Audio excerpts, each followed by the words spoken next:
محترم صدر، محترم وائس چانسلر صاحب، محترم اساتذہ، محترم بھائی بہنوں، السلام علیکم ورحمۃ اللہ وبرکاتہ۔ الحمدللہ رب العالمین والصلاة والسلام علی سید المرسلین وآلہ وصحبہ اجمعین۔ عہد نبوی کی مختلف حیثیتوں کے متعلق میں مختلف چیزیں اب تک آپ سے عرض بھی کر چکا ہوں، کچھ اور بھی عرض کرنی ہے۔ ان میں سب سے مشکل غالباً وہ ہے جس پر مجھے آج کچھ کہنا ہے، دفاع کے متعلق معلومات، اور اس کی وجہ یہ ہے کہ مجھے اس فن کی الف بے سے بھی واقفیت نہیں، مجھے کبھی فوجی زندگی گزارنے یا فوجی تعلیمات حاصل کرنے کا کوئی موقع نہیں ملا۔ ان حالات میں بہت ہی متذبذب حالت میں آپ کے سامنے آتا ہوں۔ بہرحال مطالعے میں جو چیزیں مجھے ایسی کھٹکیں کہ ان کا تعلق فوج سے ہونا چاہیے، بغیر اس کے کہ میں ان کا صحیح اندازہ کر سکوں وہ ذہن میں ہیں، وہ آپ کی خدمت میں پیش کروں گا۔ کسی ملک کے دفاع کے لیے نہ صرف فوجی کام کرنے کی ضرورت ہوتی ہے بلکہ غیر فوجی کام بھی، اور یہ دونوں مل کر ملک کی حفاظت اور ملک کو دشمنوں سے بچانے میں انسانی نقطہ نظر سے کامیاب ہوتے ہیں۔ اولاً میں ایک چھوٹی سی چیز غیر فوجی چیزوں کے متعلق عرض کروں گا، جس سے آپ کو اندازہ ہوگا کہ مسلمانوں کی سب سے پہلی اور بہت ہی ننھی منھی سلطنت جو مدینہ منورہ میں قائم ہوئی تھی، اس کو ابتدا میں مختلف قسم کے مشکلات سے بچانے کے لیے ہمارے رسول اکرم صلی اللہ علیہ وسلم نے کس طرح اپنی تدبیروں کا آغاز کیا تھا۔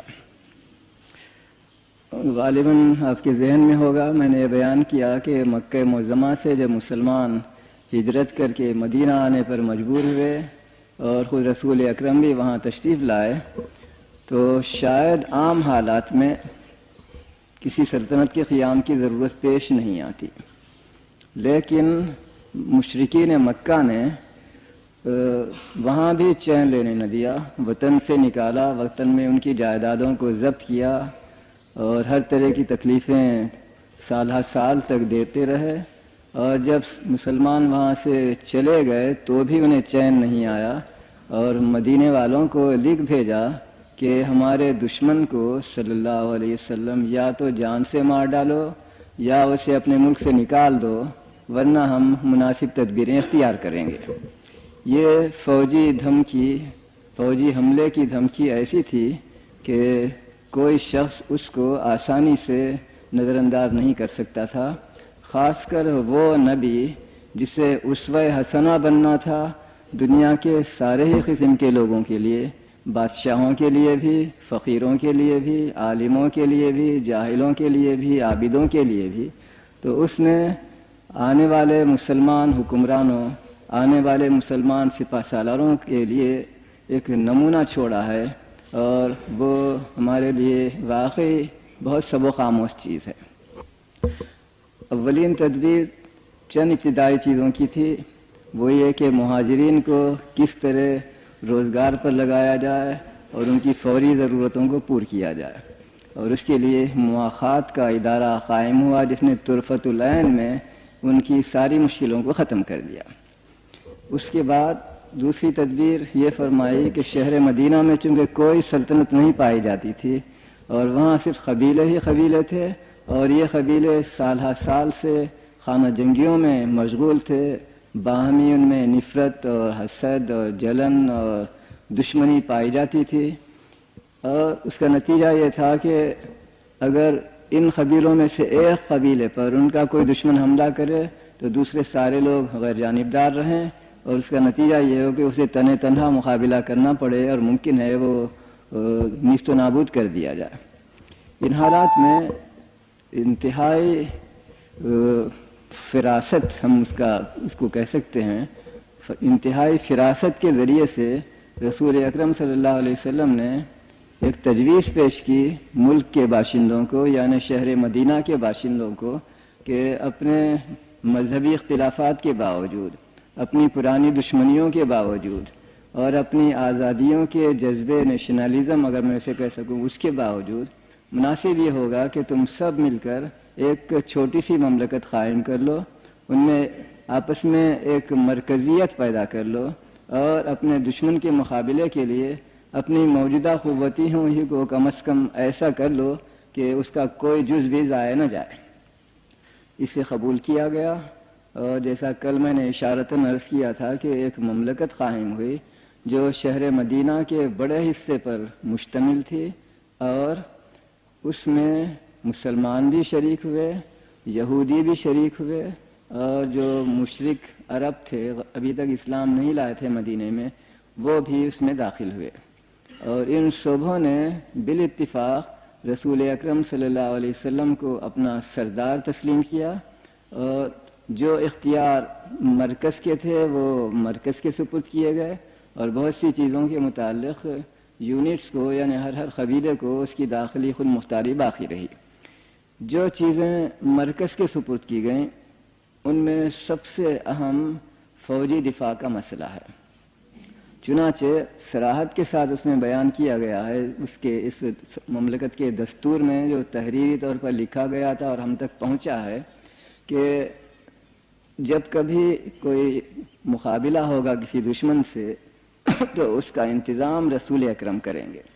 اگر فوج باہر جا کر لڑنے پر مجبور ہے تو اس کا اختیار رسول اکرم کو ہوگا کہ کس کو فوج میں رہنے کی اجازت دیں، داخل ہونے کی اجازت دیں، اور کس کو فوج میں داخل ہونے سے روک بھی دیں، تاکہ دشمن کے جاسوس یا غدار ملک شریک ہو کر اندرونی طور سے ہمیں نقصان نہ پہنچا سکیں۔ یہ ابتدائی انتظامات تھے، میں اس کی تفصیل میں مقرر نہیں جاؤں گا۔ جیسا میں ابھی عرض کر رہا تھا کہ دفاع کے انتظامات میں بعض غیر فوجی کام بھی کرنے پڑتے ہیں، اور اسی کی طرف میں اس وقت توجہ کرتا ہوں۔ جیسے ہی یہ ابتدائی انتظام مکمل ہو گئے، یعنی مہاجرین کا مسئلہ ختم ہو گیا اور ملک کے یعنی شہر کے سارے قبیلوں کی ایک مرکزی تنظیم بھی عمل میں آ گئی، تو فوراً ہی رسول اکرم صلی اللہ علیہ وسلم نے سفر کرنے کا آغاز فرمایا۔ پہلے شمال کی طرف گئے، مدینے سے شمال میں 3-4 دن کے مسافت پر ایک قبیلہ جوہینہ کا بستہ تھا، اس کے علاقے میں گئے۔ اس کی تفصیلیں تو ہمارے پاس نہیں ہیں، صرف معاہدہ موجود ہے، اس سے معلوم ہوتا ہے کہ یہ قبیلہ مسلمان نہیں ہوا تھا، اور اس کے باوجود وہ مسلمانوں کے ساتھ ایک فوجی حلیفی پر تیار ہے۔ غالباً رسول اکرم نے اس کے سامنے یہ تجویز پیش کی کہ تم تنہا ہو، تمہارے دشمن موجود ہیں، اگر وہ تم پر حملہ کریں تو کوئی تمہیں مدد نہیں دیتا، کیا یہ مناسب نہیں ہوگا کہ تم اور ہم آپس میں دوستی کر لیں، اور ہم وعدہ کرتے ہیں کہ اگر تم پر کوئی حملہ کرے تو ہم تمہاری مدد کو دوڑے آئیں گے، اور ہم پر کوئی حملہ کرے تو اور ہم تمہیں بلائیں تو تم بھی ہماری مدد کو آنا۔ بات معقول تھی، اس لیے اس قبیلے نے قبول کر لیا۔ چنانچہ معاہدے میں صراحت ہے کہ یہ فوجی معاہدہ ہے جس کو دینی معاملات سے کوئی تعلق نہیں ہے، اور یہ کہ ایک دوسرے کی مدد کریں گے، ایک بلائے تو دوسرا اس کی مدد کو جائے گا، دوسرا بلائے تو پہلا اس کی مدد کو آئے گا۔ اس ابتدائی سیاسی کامیابی کے بعد رسول اکرم مدینے کے جنوب کی طرف بھی جاتے ہیں، وہاں کے قبائل سے بھی ایسی ہی کوششیں ہوتی ہیں، اور ایسے بھی 2-3 معاہدے ہم کو ملتے ہیں کہ مدینے کے جنوب کے قبائل بھی مسلمان نہ ہونے کے باوجود جنگی حلیفے پر آمادہ ہیں۔ پھر مشرق کی طرف جاتے ہیں، وہاں کے قبائل سے بھی دوستی کی کوشش ہوتی ہے، اور ایسے کل 5-7 معاہدے تاریخ نے اب تک محفوظ رکھے ہیں۔ اس پر غور کیجئے تو آپ کو یہ نظر آئے گا کہ مدینے کی بستی کو، سلطنت کو محفوظ کرنے کے لیے تدبیر یہ کی جا رہی ہے کہ مدینے کے اطراف کے علاقوں کو دوست بنا لیا جائے، تاکہ اگر دشمن مدینے پر حملہ کرنا چاہے تو براہ راست مدینے تک نہ پہنچ سکے، بلکہ مدینے پہنچنے سے پہلے ہی کے علاقے میں اس کو رکاوٹوں سے سابقہ پڑے۔ ہمارے دوست وہاں رہیں گے، ہمیں بر وقت وہ اطلاع دیں گے، ہم اس کی مدد کو جائیں گے، اور ہمارے دوست قبیلے کی مدد سے ہم دشمن کو روکنے کی کوشش کر سکیں گے۔ ایک کوردون کہنا چاہیے قائم کیا گیا کہ مدینے کو بچانے کے لیے، مدینے کی حفاظت کرنے کے لیے مدینے کے اطراف دوستوں کی بستیاں قائم کرتے ہیں اور ان دوستوں کی مدد سے مدینے کی حفاظت جنگی نقطہ نظر سے عمل میں آتی ہے۔ یہ ایک پہلو تھا۔ اس طرح کی چیزیں ہمیں رسول اکرم کی سیرت کے ہر زمانے میں ملتی ہیں، مگر میں ان تفصیلوں میں نہیں جاؤں گا، صرف اشارے کے طور پر، مثال کے طور پر عرض کرنا چاہتا تھا کہ فوجی حفاظت کے ساتھ ساتھ غیر فوجی اور سیاسی طریقے بھی اختیار کرنے پڑتے تھے، اور رسول اکرم نے ہمیں اس کا ایک نمونہ بھی دیا ہے کہ کس طرح مسلمانوں کی اس ابھرنے والی اور چھوٹی مملکت کو، جس کے بہت سے دشمن تھے، کس طور سے بچانے اور محفوظ رکھنے کا انتظام کیا جائے۔ یہ سلسلہ ختم ہوا، یعنی ابتدائی معاہدات جو مدینے کے اطراف کے قبیلوں سے کرنے تھے ہو گئے، تو اس وقت ایک اقدام کا انتظام کیا جاتا ہے۔ اقدام یعنی مکے والوں کے خلاف ان کی دشمنی کے بدلے اور انتقام کے لیے، جیسا کہ آپ کو معلوم ہے، مکے والوں نے مکی مسلمانوں کو ستایا، ان کو قتل کیا، اور جب وہ وہاں سے ہجرت کر کے مدینہ آئے تو ان کی جائیدادیں بھی ضبط کر لیں۔ لہذا مسلمانوں کو قانون فطرت کے تحت یہ حق تھا کہ ان مکے والوں سے جانی بھی اور مالی بھی دونوں طرح سے انتقام لیں۔ ابھی مسلمانوں کے پاس اتنی فوجی قوت نہیں تھی کہ جانی نقصان پہنچائیں، لیکن انہوں نے آغاز کیا، مسلمانوں نے، رسول اکرم کی ہدایت اور اشارے سے، کہ ان کو مالی نقصان پہنچائیں۔ وہ کیا تھا؟ یہ اعلان کیا گیا کہ قریش کے کاروان تجارت، جن کا قرآن مجید میں بھی ذکر ہے، رحلت الشتاء والصیف، وہ اپنی گزر اوقات کے لیے، اپنی معاشی زندگی کے لیے تجارت کے سوا کوئی وسیلہ نہیں رکھتے تھے۔ ملک میں نہ زراعت تھی، نہ صنعت و حرفت، لہذا قریشی تاجر ہر سال کبھی جنوب کی طرف، مکے سے جنوب میں یمن وغیرہ جاتے تھے، جس سے ابھی مسلمانوں کے ذریعے سے کوئی نقصان پہنچنے کا امکان نہیں تھا۔ شمالی کاروان جب وہ عراق جاتے یا شام جاتے یا مصر جاتے تو انہیں مدینے کے قریب سے گزرنا ناگزیر تھا۔ تو رسول اکرم اعلان فرماتے ہیں کہ تم ہمارے علاقے سے نہیں گزر سکتے۔ ہمارے علاقے سے مراد یہ ہے کہ مدینہ منورہ کا شہر ہی نہیں، بلکہ مسلمانوں کے جو حلیف قبیلے پیدا ہو گئے تھے، جوہینہ اور مزینہ اور زمرہ وغیرہ، ان کے علاقے سے بھی تم گزر نہیں سکتے۔ یہ قریش کے لیے بڑی مشکل کی چیز تھی کہ ان کی گزر اوقات پر ہم حملہ کریں۔ انہوں نے نہ مانا اور یہ کہا کہ ہم گزریں گے۔ ظاہر ہے کہ اس ابتدائی زمانے میں مٹھی بھر مسلمان اور ایک ایسے ملک میں جہاں سوائے خودرو سڑکیں کے کوئی سڑک نہیں پائی جاتی، صحرا ہے، ایک جگہ آپ روکیں تو 20 راستے اور ہوتے ہیں جہاں سے آدمی گزر سکے، تو ان حالات میں قریشی کاروانوں کو روکنا کوئی آسان کام نہیں تھا۔ اس لیے بارہا ان کو روکنے کی کوششوں میں ناکامی بھی ہوتی رہی۔ چنانچہ جنگ بدر سے پہلے تقریباً 7 مرتبہ مسلمان فوجیں اس اطلاع کے ملنے پر کہ قریشی کا قافلہ گزر رہا ہے، اس کو روکنے کے لیے گئے، لیکن وہ ان کے ہاتھ نہ آیا، کسی نہ کسی طرح بچ نکلا۔ مگر کوشش کا سلسلہ جاری رہا، معلومات حاصل کرنے کے وسائل کو ترقی دی جانے لگی، دوستوں کی تعداد بڑھائی جانے لگی، مسلمانوں کی تعداد میں اضافہ ہوتا رہا۔ غرض جو تدبیریں ممکن تھیں وہ اختیار کی جاتی رہیں، اور اس کے بعد جب قریش نے دیکھ لیا کہ مسلمان ان کو آسانی سے گزرنے نہیں دیں گے، تو انہوں نے بزور گزرنا طے کیا۔ اس کی وجہ یہ ہوئی کہ ایک مرتبہ جنگ بدر سے عین قبل کا واقعہ میں عرض کرتا ہوں، مسلمانوں کی ایک فوج ان کو روکنے کے لیے گئی اور بہت ہی کم وقفے سے دشمن بچ نکلا۔ رسول اکرم نے جب یہ دیکھا کہ وہ شمال کی طرف گئے ہیں تو آپ کے ذہن میں یہ چیز آئی بطور ایک فریس اور عقلمند حکمران کے دنیاوی نقطہ نظر سے کہ دشمن کو واپس بھی ہونا پڑے گا اسی راستے سے، کیونکہ وہ مدینے کے شمال میں شام گیا ہے، اس لیے واپسی بھی اسی راستے سے ہوگی، وہ کسی اور راستے سے نکل نہیں سکتا۔ لہذا 2 جاسوس بھیجے تو تم بھی شام کو جاؤ، اس کاروان کے قریب مقیم رہو، اور جیسے ہی وہ واپسی کا انتظام کرے، واپسی کا ارادہ کرے، تیزی سے واپس آ کر ہمیں اطلاع دو، تاکہ ہمیں اطلاع ہو جائے کہ دشمن اب آنے والا ہے۔ اس وقت ہم روانہ ہوں گے اور دشمن کو روکنے کی کوشش کریں گے۔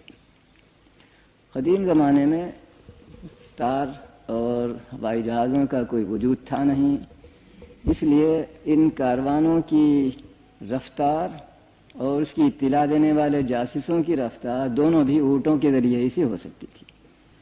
بہت کم ان دونوں کی رفتار میں فرق ہو سکتا تھا۔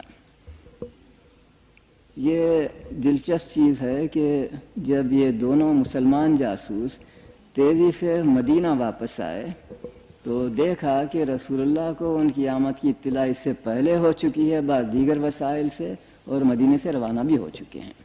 اس سے ہمیں یہ استنباط کرنا پڑتا ہے کہ رسول اکرم مختلف وسائل اختیار فرماتے تھے تاکہ دشمن کی خبریں ہم تک پہنچیں، اور اس کی بھی کوششیں کرتے تھے کہ ہماری خبریں دشمن تک نہ پہنچنے پائیں۔ غرض رسول اکرم مدینے سے نکل چکے تھے، اور فوجی فراست سے میں کہوں گا کہ مدینے کے شمال کی طرف جانے کی جگہ مدینے کے جنوب کی طرف جاتے ہیں تاکہ کچھ وقت بچائیں اور دشمن سے بہرحال پہلے پہنچنے میں کامیاب ہو جائیں کسی ایسے مقام پر جہاں دشمن کو روکنا ممکن تھا۔ اس کے لیے انتخاب کیا گیا بدر کا مقام۔ مجھے وہاں جانے کی سعادت حاصل ہوئی ہے۔ یہ مقام ایسا ہے جو بلند پہاڑوں کے درمیان تنگ وادیوں میں سے گزرتا ہے، اس لیے آسانی کے ساتھ یہ ممکن تھا کہ ایک ایسے مقام پر ہم قیام کریں جہاں تنگ راستہ ہو اور پہاڑوں میں ہم چھپے ہوئے رہیں، دشمن بے خبری کی حالت میں آئے تو ہم اس پر چھاپہ مار سکیں۔ پہنچتے ہیں وہاں اور دریافت کرتے ہیں جاتے ہوئے، مدینے سے وہاں جاتے ہوئے مختلف مقامات پر کہ کیا دشمن کی کوئی اطلاع ہے۔ تو لکھا ہے کہ بعض وقت مسلمانوں کی فوج کے کچھ لوگ نکلتے اور گیا اسکاؤٹنگ کرتے، اور بعض وقت رسول کریم بھی نکلتے اپنے ساتھ 1 یا 2 صحابہ کو لے کر، اور راستے میں کوئی بدوی ملتے تو اس سے پوچھتے کیا تمہیں اطلاع ہے کہ قریش کا کاروان اس وقت کہاں ہوگا وغیرہ۔ اس سے آپ کو کچھ معلومات بھی حاصل ہوئیں۔ اس کے بعد مدینہ رسول اکرم بدر میں پہنچتے ہیں، اور وہاں معلوم ہوتا ہے کہ ابھی تک دشمن کا کاروان وہاں سے نہیں گزرا ہے۔ مشورہ ہوتا ہے کہ کہاں ٹھہرنا چاہیے۔ ایک مقام کا انتخاب کیا جاتا ہے جو بدر کے شمال میں ہے، بہت ہی تنگ درہ ہے، اور وہاں مسلمان کیمپ کرتے ہیں۔ 2-1 دن کے بعد دشمن کا کاروان وہاں پہنچ جاتا ہے، لیکن دشمن کو تجربہ ہو چکا تھا کہ حضرت اس کا تعاقب کرتے ہیں، جاتے وقت بھی پیچھے نکلے تھے، پکڑنا چاہا تھا، لہذا وہ اب چوکس تھا، چوکنا تھا۔ تو قافلے کو بدر کے درے میں سے گزرنے سے پہلے ہی ایک مقام پر وہ ٹھہرا دیتا ہے، اور پھر قبیلے کا کاروان کا سردار ابو سفیان تنے تنہا بدر کے شہر میں آتا ہے، جہاں سے وہ اکثر گزرا کرتا تھا اور وہاں کے لوگوں سے واقف تھا۔ اس لیے وہ وہاں پہنچ کر سب سے پہلے پہنچتا ہے اس مقام کو جہاں لوگ مل سکتے ہیں، سمجھیے کہ وہاں کا کلب تھا، یعنی کنواں۔ لوگوں کو پانی کے لیے ایک ہی کنواں تھا، آنا پڑتا تھا، اور کوئی نہ کوئی ہر وقت وہاں مل سکتا تھا یا تھوڑی دیر بعد کوئی شخص آ سکتا تھا۔ ابو سفیان وہاں پہنچتا ہے اور بعض پانی بھرنے والے مردوں یا عورتوں سے معلوم کرتا ہے کہ قبیلے کا سردار اس وقت کہاں ہے، اس سے جا کر ملتا ہے اور اس سے گفتگو بھی کرتا ہے۔ اور یہ شخص قبیلے کا سردار، بدر کے قبیلے کا سردار ابو سفیان سے کہتا ہے کہ کوئی ایسی چیز میرے دیکھنے سننے میں نہیں آئی جس سے یہ گمان ہو کہ یہاں کوئی بڑی فوج تمہارے مقابلے کے لیے آئی ہوئی ہوگی، اور کوئی چیز پیش آئی تو وہ صرف ایک ہے۔ ابھی تھوڑی دیر پہلے 2 بدوی یہاں سے گزرے اونٹوں پر، اور انہوں نے کنویں سے کچھ پانی پیا اور پھر چلے گئے۔ اس کے سوا کوئی نئی چیز میرے علاقے میں گزری نہیں۔ 2 اونٹ سوار یہاں سے گزرے، اس کے لیے کافی تھا شبہ کرنے کے لیے وہ کیا کرتا ہے۔ اس زمانے کی فوجی ضرورتوں کا آپ اس سے اندازہ کیجئے۔ اسی راستے پر ابو سفیان بھی چلتا ہے جس راستے سے وہ 2 اونٹ سوار گئے تھے، اور دیکھتا ہے کہ تھوڑے ہی فاصلے پر کچھ اونٹوں کی لید پڑی ہوئی ہے۔ ایک لید کا دانہ اٹھاتا ہے، اس کو چیر کر دیکھتا ہے، اور دیکھتا ہے کہ اس کے اندر گھاس نہیں بلکہ کھجور کی بیج ہے۔ وہ چلا اٹھتا ہے، یہ مقامی اونٹ سوار نہیں ہو سکتے، یہ تو مدینے کے لوگ ہیں، کیونکہ مدینے ہی میں اونٹ کی گٹلیاں مل سکتی ہیں، اور اس لید کے اندر چونکہ کھجور کی بیج پائی جاتی ہے، لہذا یہ ہوں گے مسلمان ہی مدینے سے آئے ہوئے۔ تو پوری تیزی سے بھاگتا ہے، اپنے کاروان میں پہنچتا ہے، اور اس کو بدر آنے کی جگہ بدر سے باہر سمندر کے کنارے کنارے 1 منزلے کی جگہ 2 منزلہ کر کے تھکی ہوئی فوج کو آرام نہ دلا کر اور آگے بڑھ جاتا ہے، اور بالآخر مسلمانوں کی دسترس سے بچ جاتا ہے۔ بچنے سے پہلے وہ ایک شخص کو انعام دے کر کہتا ہے کہ پوری تیزی سے مکہ جاؤ اور مکے کے لوگوں کو اطلاع دو کہ دشمن یعنی رسول اکرم مجھ پر حملہ کر رہے ہیں، تمہارا مال تجارت لوٹے گا، لہذا میری مدد کو آؤ۔ وہ شخص وہاں پہنچتا ہے، اور مدینے کے لوگ پوری تیزی کے ساتھ بدر کی طرف آتے ہیں تاکہ اپنے کاروان کو بچائے۔ ابو سفیان کا کاروان 2 منزلہ سفر کے بعد اطمینان محسوس کرتا ہے، پھر ایک نیا پیام رساں روانہ کرتا ہے مکے کو، اطلاع دو کہ اب تمہارے آنے کی ضرورت نہیں رہی، میں بچ چکا ہوں۔ مگر جو فوج مکے سے روانہ ہوئی تھی اور جس کا سردار ابو جہل تھا، اس نے کہا کہ اس دشمن کا خاتمہ کر دینا چاہیے، آج نہیں تو کل، کل نہیں تو پرسوں وہ ہمیں نقصان پہنچائے گا، لہذا بہتر ہے کہ اس کا استحصال کیا جائے۔ ہم کافی قوت کے ساتھ نکلے ہیں، اور ہم میں یہ قوت ہے کہ اس خطرے کا ہمیشہ کے لیے ازالہ کر دیں۔ رسول اکرم اپنے چھپے ہوئے مقام پر انتظار کرتے ہیں، 1 دن 2 دن 3 دن، اور ابو سفیان کی کاروان کا کوئی پتہ نہیں چلتا۔ پھر معلوم ہوتا ہے کہ وہ گزر چکا ہے۔ اس وقت آپ مشورہ کرتے ہیں اپنے ساتھیوں سے اور کہتے ہیں کہ ہمیں کہاں ٹھہرنا چاہیے، کیا اسی مقام پر یا کسی اور مقام پر؟ تو صحابہ کے مشورے سے آپ انتخاب کرتے ہیں شہر کا اندرونی حصہ اور وہ مقام جہاں کنواں تھا، اور مصلحت یہ سوچی کہ دشمن کو بھی مکے والوں کو بھی جب بدر آئیں گے تو پانی کی ضرورت ہوگی، پانی کا صرف ایک ہی ذریعہ ہے یہاں کا کنواں، اگر وہ ہمارے قبضے میں رہے تو دشمن پیاسا مرے گا، اور ہم اس ذریعے سے دشمن پر ایک فوقیت جنگی نقطہ نظر سے حاصل کر لیں گے۔ اس کو قبول کیا گیا، اور رسول اکرم اس شمالی درے سے نکل کر شہر کے بیچ میں آتے ہیں اور کنویں کے اطراف قیام کرتے ہیں، اور ایک بڑا گڑھا بھی کھودتے ہیں بعض صحابہ کے مشورے سے کہ اس کو پانی سے بھر دیں، اور کہا یہ کہ جنگ کے دوران میں اگر ہم میں سے کسی کو پیاس لگے تو آ کر اس گہرے کنویں سے پانی نکالنے اور پینے میں وقت لگے گا، اور اس اثناء میں ہمیں دشمن حملہ کر کے مار بھی سکتا ہے، لہذا مناسب ہوگا کہ ایک گڑھا ہو جس میں پانی بھر دیا جائے، اور ہمارا سپاہی وہاں پہنچ کر فوراً ہی چلوں سے پانی پی لے، اور دشمن اگر یہاں آئے اور پانی پینا چاہے تو اس کی حفاظت کے لیے کچھ لوگ متعین رہیں اور دشمن کو روکیں۔ یہ گویا بہت ہی روڈیمنٹری چیزیں ہمیں معلوم ہوں گی آج کے لیے، لیکن اس زمانے کے لیے فوجی نقطہ نظر سے کارآمد ثابت ہوئی۔ ایک اور چیز کو میں بیان کرتا ہوں، دشمن کی مکے سے آنے والی ابو جہل کی سرداری میں آنے والی فوج وہاں پہنچ گئی، اس کی تعداد معلوم کرنا اور یہ معلوم کرنا کہ اس میں کون کون بڑے سردار ہیں، اس کی ضرورت تھی۔ چنانچہ ایک پیٹرول کا دستہ بھیجا گیا تھا، اس نے 2 آدمیوں کو گرفتار کیا۔ وہ آ رہے تھے کنویں ہی کی طرف تاکہ پانی بھر کر لے جائیں اپنی فوج کے لوگوں کے لیے۔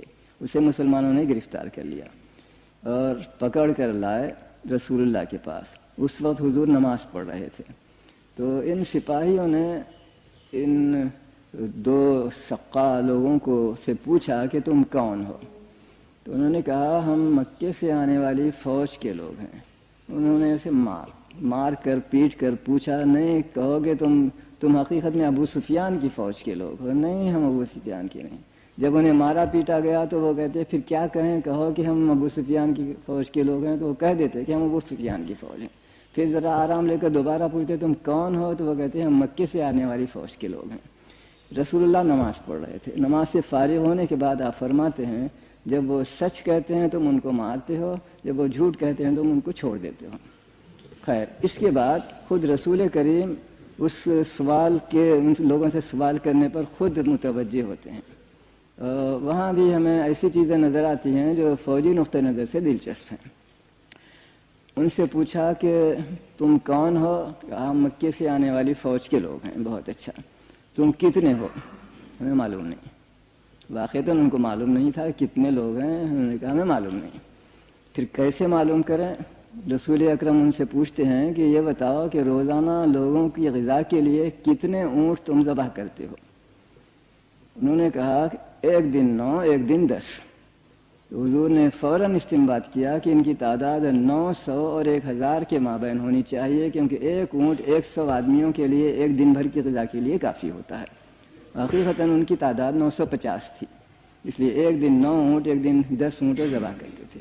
ان سے کچھ اور چیزیں پوچھیں کہ فوج میں کون کون لوگ موجود ہیں، فلاں سردار فلاں سردار۔ غالباً اس سے اندازہ لگایا ہوگا کہ فوج کی جنگ کے وقت کمانداری کون کرے گا، میمنہ میں کون ہوگا، میسرہ میں کون ہوگا، مختلف مقامات پر کون کون مکے والے ہوں گے، ان سب کے ناموں سے حضور واقف تھے کیونکہ وہ ہم وطن تھے۔ اس طرح کچھ معلومات ان قیدیوں سے حاصل کیے گئے۔ اس کے بعد جنگ شروع ہونے والی ہے۔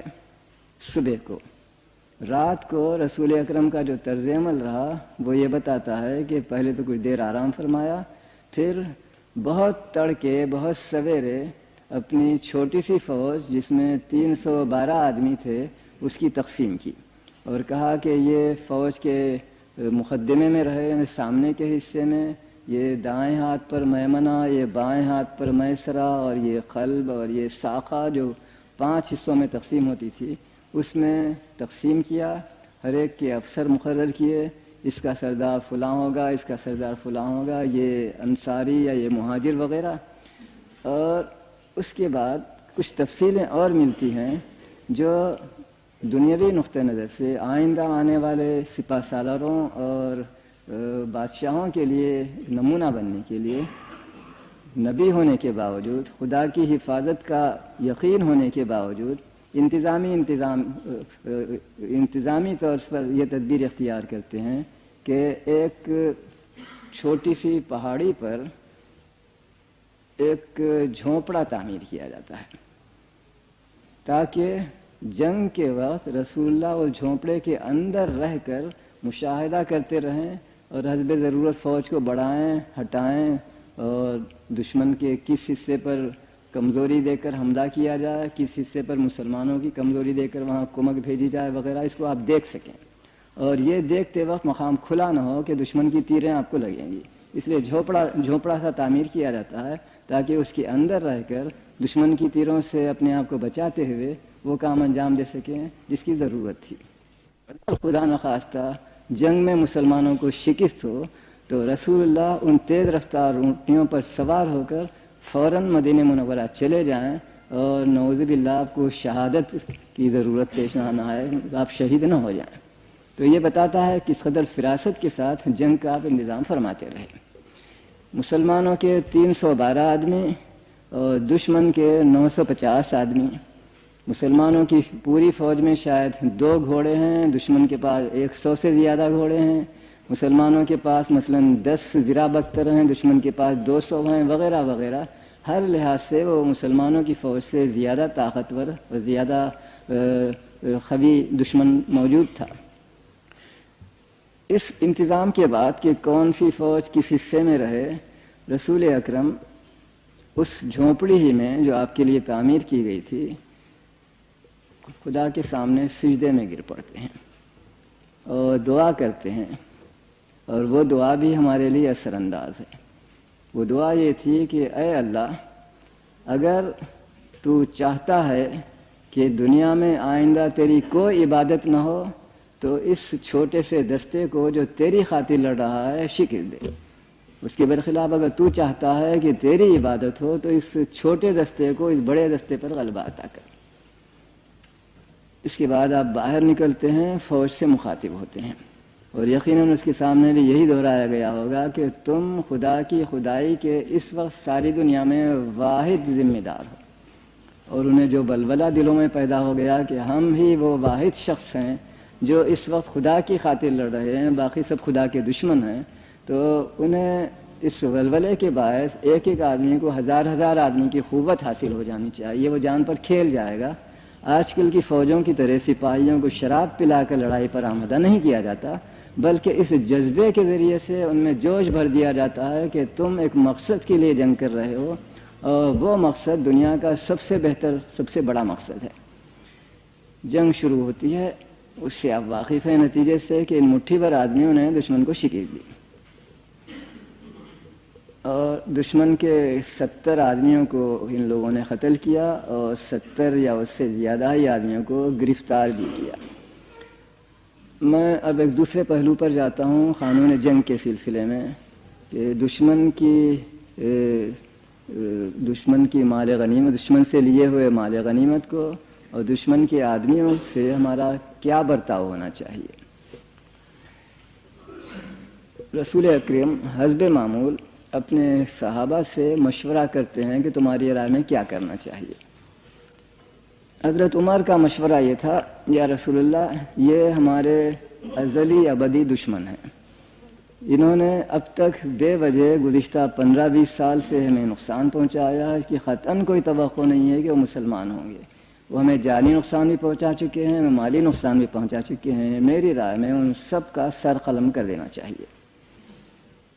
حضرت ابوبکر اٹھ کر فرماتے ہیں، میری رائے میں یا رسول اللہ، انہیں قتل کرنے کی جگہ ان سے فدیہ لے کر ان کو رہا کر دینا چاہیے، کیونکہ اس میں شک نہیں یہ لوگ ہمارے دشمن ہیں۔ یہ بھی ممکن ہے کہ وہ اسلام نہ لائیں، لیکن اس کی کوئی وجہ نہیں باور کرنے کی کہ ان کے بعد ان کے بچے بھی مسلمان نہیں ہوں گے، اس لیے ان کو نیست و نابود کرنے کی جگہ ان کو زندہ رکھا جائے۔ اور ہمیں مالی ضرورت بہت ہے، کیوں نہیں ان سے ہم فدیہ لیں، اور فدیہ لینے کے ذریعے سے ہماری مالی تقویت ہو اور دشمن کی مالی حالت خراب ہو، اور اس طرح ہم اس جنگ سے یوں فائدہ اٹھائیں۔ رسول اکرم سے قبول فرما لیتے ہیں، لیکن یہ ایک ایسی چیز تھی جس پر رسول اللہ کو عتاب کیا جاتا ہے قرآن مجید میں، لولا کتاب من اللہ سبق لمسکم فیما اخذتم عذاب عظیم۔ اگر خدا نے پہلے ہی سے فیصلہ نہ کر رکھا ہوتا تو جو چیز تمہیں لی ہے اس کی بنا پر تمہیں سخت عذاب دیا جاتا۔ کیوں؟ میرے ذہن میں جو چیز آئی وہ یہ ہے کہ رسول اکرم مامور تھے پرانی شریعتوں پر عمل کرنے کے، جب تک کہ ان کی ترمیم، تبدیل، تنسیخ کی کوئی نئی وحی رسول اللہ تک نہ آئے۔ اب تک مسلمانوں کی کوئی جنگ نہیں ہوئی تھی، اس لیے قانون جنگ کے متعلق کوئی احکام بھی رسول اللہ تک نہیں پہنچے تھے، لہذا اس سے پہلے کے نبیوں کے احکام، مثلاً بائبل، اس پر عمل کرنا رسول اللہ کا فریضہ تھا۔ اور بائبل میں صراحت ہے ایک سے زیادہ مرتبہ کہ اگر کوئی دشمن تمہارا مقابلہ کرے، تمہارے سے جنگ کرے اور تمہیں اس پر غلبہ حاصل ہو، فتح حاصل ہو، تو دشمن کے جتنے سانس لینے والے لوگ ہیں، مرد بھی، عورتیں بھی، بچے بھی، بوڑھے بھی، جانور بھی، ان سب کو قتل کر ڈالو، اور ان کا جو مال ہے وہ تم لے لو، اور مال کے سلسلے میں کئی مقام پر بائبل میں ذکر ہے کہ وہ خدا کی چیز ہے، لہذا اس کو جلا دو، اس سے تم استفادہ نہ کرو۔ رسول اکرم نے بظاہر اس کی خلاف ورزی فرمائی اپنی رافت اور مرحمت کے باعث، اگرچہ کہ خدا کا حکم تھا کہ دشمن کو نابود کر دو، لیکن خدا ہی رسول اللہ کے متعلق فرماتا ہے رؤوف رحیم، آپ میں رافت اور رحمت ہے۔ اس کا تقاضا تھا کہ آپ دشمن کے ساتھ بھی مہربانی سے پیش آئیں۔ یہ خدا کو ازلی قانون کے تحت مناسب نظر نہیں آیا جب تک کہ قانون میں تبدیلی نہ ہو۔ میرا غلام میرے احکام کی خلاف ورزی کیسے کرے، لہذا تنبیہ کی جاتی ہے لولا کتاب من اللہ سبق لمسکم فیما اخذتم عذاب عظیم، لیکن اس کے باوجود اسے روا رکھا گیا، خدا نے سزا نہیں دی، کیونکہ خدا ہی کہتا ہے میں پہلے ہی سے فیصلہ کر چکا تھا کہ وہ پرانا قانون اب بدل دوں گا۔ چنانچہ مسلمانوں نے اس جنگ سے جو فائدہ اٹھایا وہ یہ تھا کہ لاکھوں روپے مسلمانوں کو ملے، دشمن کے لاکھوں روپے خرچ ہو گئے۔ کیوں؟ فدیہ اس زمانے میں ایک بہت گراں چیز تھی، 100 اونٹ۔ اگر اونٹ کی قیمت ہم فرض کیجئے کہ 40 درہم ہی قرار دیں، جو کم ترین قیمت تھی، عموماً 500 روپے کو بھی ایک اونٹ ملتا تھا، اور ہر شخص کو 100 اونٹ فدیے میں دینے ہیں، تو اس سے آپ اندازہ لگائیے کہ کس قدر رقم ان 70 قیدیوں سے مسلمانوں کو حاصل ہونی چاہیے۔ بعض لوگوں کے پاس روپیہ تھا، انہوں نے روپیے دیے۔ بعض لوگ تاجر تھے، مثلا اسلحہ بیچنے والا ایک شخص، اس نے کہا میں اس رقم کا کے معادل اسلحہ تمہیں دیتا ہوں، اسے قبول کیا گیا۔ بعض لوگ خود غریب تھے لیکن کہ دوستوں نے ان کی مدد کی اور چندہ کر کے ان کی رہائی کا انتظام کیا۔ بالآخر کچھ ایسے لوگ بھی رہے جو غریب تھے، ان کے دوست احباب بھی نہیں تھے مالدار جو ان کی مدد کریں، لیکن ان میں ایک خاص خوبی تھی، قابلیت تھی، وہ یہ کہ لکھنا پڑھنا جانتے تھے۔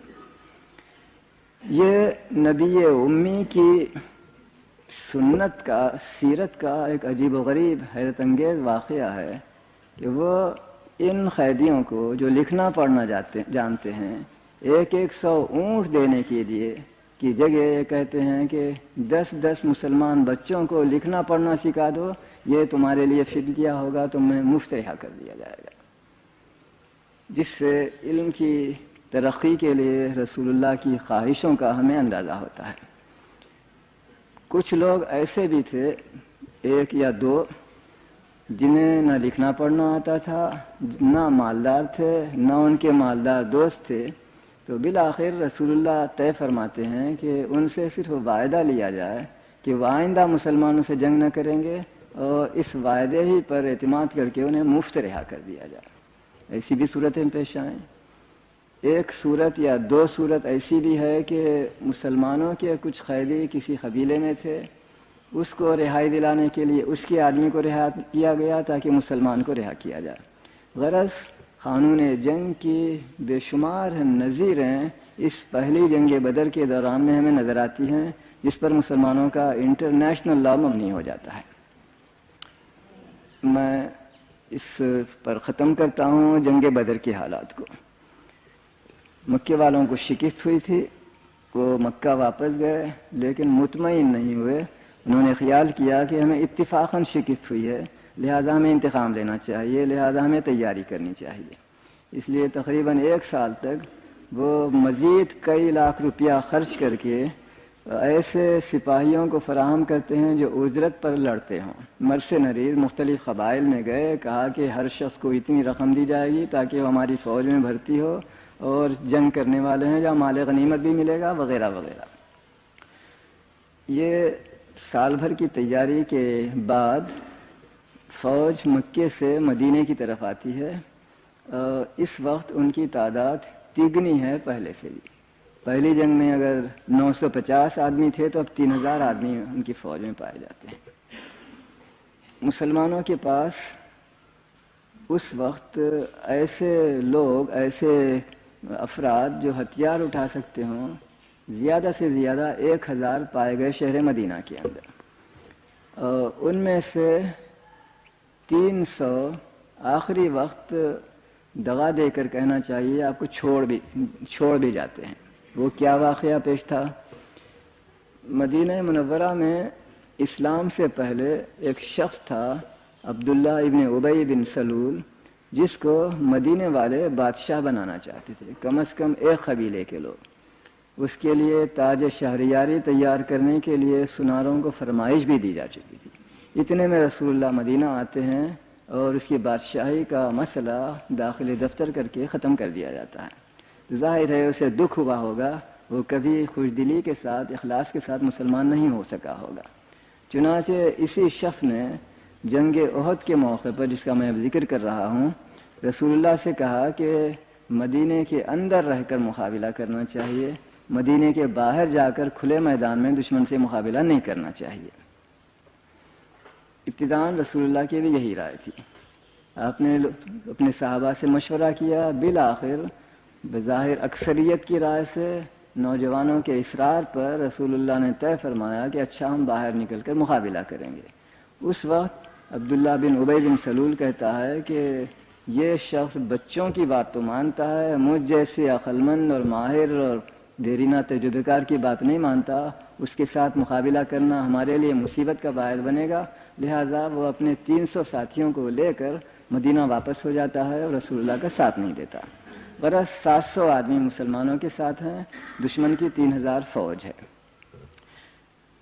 میرے لیے یہ ممکن نہیں کہ برسر موقع جو مختلف حل طلب مسئلے پیدا ہوتے ہیں کہ مسلمانوں کی فوج کہاں تھی، دشمن کی فوج کہاں تھی، کس ٹیلے کو، کس پہاڑی کو اور کس چشمے کو کس طرح استعمال کیا گیا وغیرہ، اس میں وقت لگے گا۔ میں مختصراً یہ عرض کرنا چاہتا ہوں کہ جس مقام پر مسلمان مقیم ہوئے وہ ایک محفوظ مقام تھا، جبل احد۔ احد نامی پہاڑی کے دامن میں ایک کمان کی طرح کا ایک میدان آتا ہے، جس کے اندر بھی آدمی تھوڑی دور جا سکتا ہے۔ وہ بہت محفوظ مقام ہے، بہت ہی تنگ راستے سے گزر کر اس وسیع میدان کے اندر داخل ہوتے ہیں۔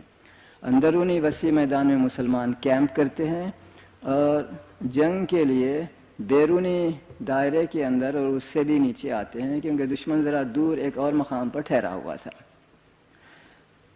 مقام ایسا ہے کہ مسلمان جس مقام پر لڑنے کے لیے صف بندی کرتے ہیں، وہاں ایک چوٹی ہے جس کو جبل الرمات کہتے ہیں، یعنی تیر اندازوں کی پہاڑی۔ فوجی نقطہ نظر سے وہ اہم سمجھی گئی کہ اس پر ہمارے آدمی معمور رہیں تاکہ دشمن ہمارے پیچھے سے ہم پر حملہ نہ کرے۔ 50 تیر انداز معمور کیے گئے اور ایک واحد سوار جو مسلمانوں کی فوج کا تھا، حضرت عبداللہ بن زبیر یا 2 آدمی، ان کو بھی معمور کیا گیا کہ تم بھی یہیں رہو، اگر دشمن کی سوارہ فوج اس طرف سے آئے تو تم سب مل کر اس کا مقابلہ کرنا۔ چنانچہ واقعتاً رسول اللہ کے اندازے کے مطابق دشمن نے جو پیدل فوج تھی اس کو تو بڑھایا اس احد کے سامنے کے وسیع میدان میں، اور سواروں کو خالد بن الولید اور ان کے قریبی رشتہ دار اکرمہ بن ابی جہل، ان دونوں کی سرداری میں جبل احد کے پیچھے سے تقریباً 10-12 میل کی چکر لگا کر مسلمانوں کے پیچھے سے آ کر ان پر حملہ کرنے کے لیے مامور کیا۔ جنگ شروع ہو گئی اور ابتدائی دھاوے میں مسلمانوں کو فتح بھی ہوئی، دشمن بھاگنے لگے، ان کی عورتیں بھی بھاگنے لگیں۔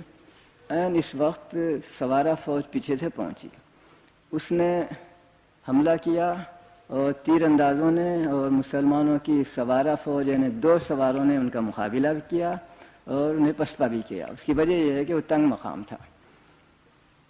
خالد بن ولید پیچھے ہٹ جاتے ہیں، تھوڑی دیر کے بعد پھر حملہ کرتے ہیں، دوسری مرتبہ بھی پسپائی ہوتی ہے، اور اس اثناء میں جیسا کہ میں نے بھی بیان کیا دشمن کو شکست ہو چکی تھی، وہ بھاگ رہا تھا اور مسلمان سپاہی دشمن کو لوٹنے میں بھی مشغول ہوئے۔ اس وقت اس پہاڑی پر متعین تیر انداز سوچنے لگے کہ ہمیں یہاں اس وقت ٹھہرنا نہیں چاہیے، دشمن کو شکست ہو چکی ہے، اب کوئی ضرورت بھی نہیں کہ ہم یہاں رہیں، لہٰذا ہم بھی جائیں، ہم بھی لوٹ میں مشغول ہوں۔ حالانکہ رسول اکرم نے ان کو انتہائی صریح اور سخت الفاظ میں تاکید کی تھی کہ کہ اگر تم ہماری لاشوں پر گدھوں کو بھی آتے ہوئے دیکھو تو اس مقام سے نہ جانا. مگر ان کی سمجھ میں یہ بات نہیں آئی. ان کے سردار نے تو انہیں روکا مگر باقی سپاہی نہ مانے. خالد بن ولید دوبارہ حملہ کرتے ہیں. سردار اور اس کے ساتھ کے 8-10 آدمی وہ شہید ہو جاتے ہیں اور وہ اس چھوٹے سے تنگ مقام سے گزر کر مسلمانوں پر ان کے پیچھے سے حملہ کرتے ہیں. جب مسلمان مڑتے ہیں تو سامنے جو قریش کی فوج بھاگ رہی تھی اسے حیرت ہوئی، یہ کیا بات ہے، ہمارا تعاقب کرنے کی جگہ وہ منہ موڑ کر پیچھے ہٹ رہے ہیں. تو اب وہ بھی حملہ کرتے ہیں. اس وقت مسلمان دو طرف کی آگ کے اندر گھر جاتے ہیں اور نتیجہ یہ ہوتا ہے کہ 70 مسلمان شہید ہوتے ہیں. خود رسول اللہ بھی زخمی ہو جاتے ہیں. بہت سے مسلمان بھاگتے ہیں. کوئی تو 3 دن کے فاصلے تک جا کر رکا. کچھ لوگ پہاڑوں پر چڑھ گئے. غرض یہ کہ مسلمانوں کو حالات یعنی صاف الفاظ میں کہ شکست ہو گئی. اس وقت کچھ خدائی تقدیر کا صادقہ پڑتا ہے. قریش کی فوج کے لیے اس فتح کے بعد مناسب یہ تھا کہ وہ فوراً مدینہ جاتا جہاں کوئی حفاظتی فوج نہیں تھی، شہر مدینہ کو لوٹ لیتا، عورتوں بچوں کو گرفتار یا قتل کر دیتا اور اس طرح اپنی اس فتح کو مکمل کرتا. مگر اس نے یہ نہیں کیا. کیوں؟ سوائے اس کی کہ خدا کی مشیت کوئی اور جواب سمجھ میں نہیں آتا. کیونکہ فوج کا سردار انتہائی فریق ابو سفیان ہے جس نے اونٹ کی لیت سے معلوم کر لیا تھا کہ مسلمان آئے ہوئے ہیں، جس کی طرف کسی کا ذہن بھی نہیں جا سکتا تھا. وہ میدان جنگ کا دورہ کرتا ہے، مسلمانوں کی لاشوں کو بھی دیکھتا ہے جس میں حضرت حمزہ رسول اللہ کے چچا بھی شہید ہو گئے تھے. ان کا پیٹ چیر کر ان کا کلیجہ اور ان کا جگر نکال کر ابو سفیان کی بیوی نے چبا ڈالا تھا، اس کو بھی وہ دیکھتا ہے. کہتا ہے میں نے اس کا حکم نہیں دیا لیکن میں اس سے روکتا بھی نہیں. وہ دل میں خوشی ہے کہ حضرت حمزہ جیسا بہادر سپاہی اب ختم ہو چکا ہے. پھر وہ ایک مقام پر دیکھتا ہے کہ 2-4 مسلمان ایک چوٹی پر پہاڑی کے موجود ہیں. وہ آواز دے کر چلا کر کہتا ہے تعریف ہو حبل بت کو جسے فتح ہوئی اور تمہیں شکست ہوئی. اس طرح کے وہ شیخی کے نعرے لگاتا ہے. شروع میں جب یہ آواز آئی اور حضرت عمر نے رسول اللہ سے کہا کہ وہ یہ کہہ رہا ہے تو آپ نے کہا جواب مت دو، کیونکہ اس نے پوچھا کیا محمد زندہ ہے صلی اللہ علیہ وسلم. اس نے کہا جواب مت دو. کیا ابو بکر زندہ ہے، کیا فلاں زندہ ہے. جب کوئی جواب نہیں ملا تو کہا الحمدللہ سب مر چکے ہیں. اس کے بعد وہ کہتا ہے تعریف ہو حبل کو. اس وقت حضرت عمر سے رہا نہیں گیا، رسول اللہ سے پوچھے بغیر وہ جواب دیتے ہیں کہ اے اللہ کے دشمن ہم سب زندہ ہیں، رسول اللہ بھی زندہ ہیں، ابو بکر بھی زندہ ہے، میں عمر بھی زندہ ہوں، فلاں فلاں. اس وقت ابو جہل ابو سفیان کو کیا کرنا چاہیے تھا؟ اس پہاڑی کے چھوٹے سے دستے کو جسے مشکل سے 8-10 آدمی ہوں گے چڑھ کر قتل کر دینا چاہیے. اس کے ساتھ ابو سفیان کے ساتھ فوج تھی، وہ نہیں کرتا ہے. کیا کرتا ہے؟ وہ صرف یہ کہتا ہے کہ جنگ ایک ایسی چیز ہے جس میں آج تم کو کل ہم کو فتح ہوتی ہے. مجھے جو شکست ہوئی تھی بدر میں اس کا میں نے بدلہ لے لیا.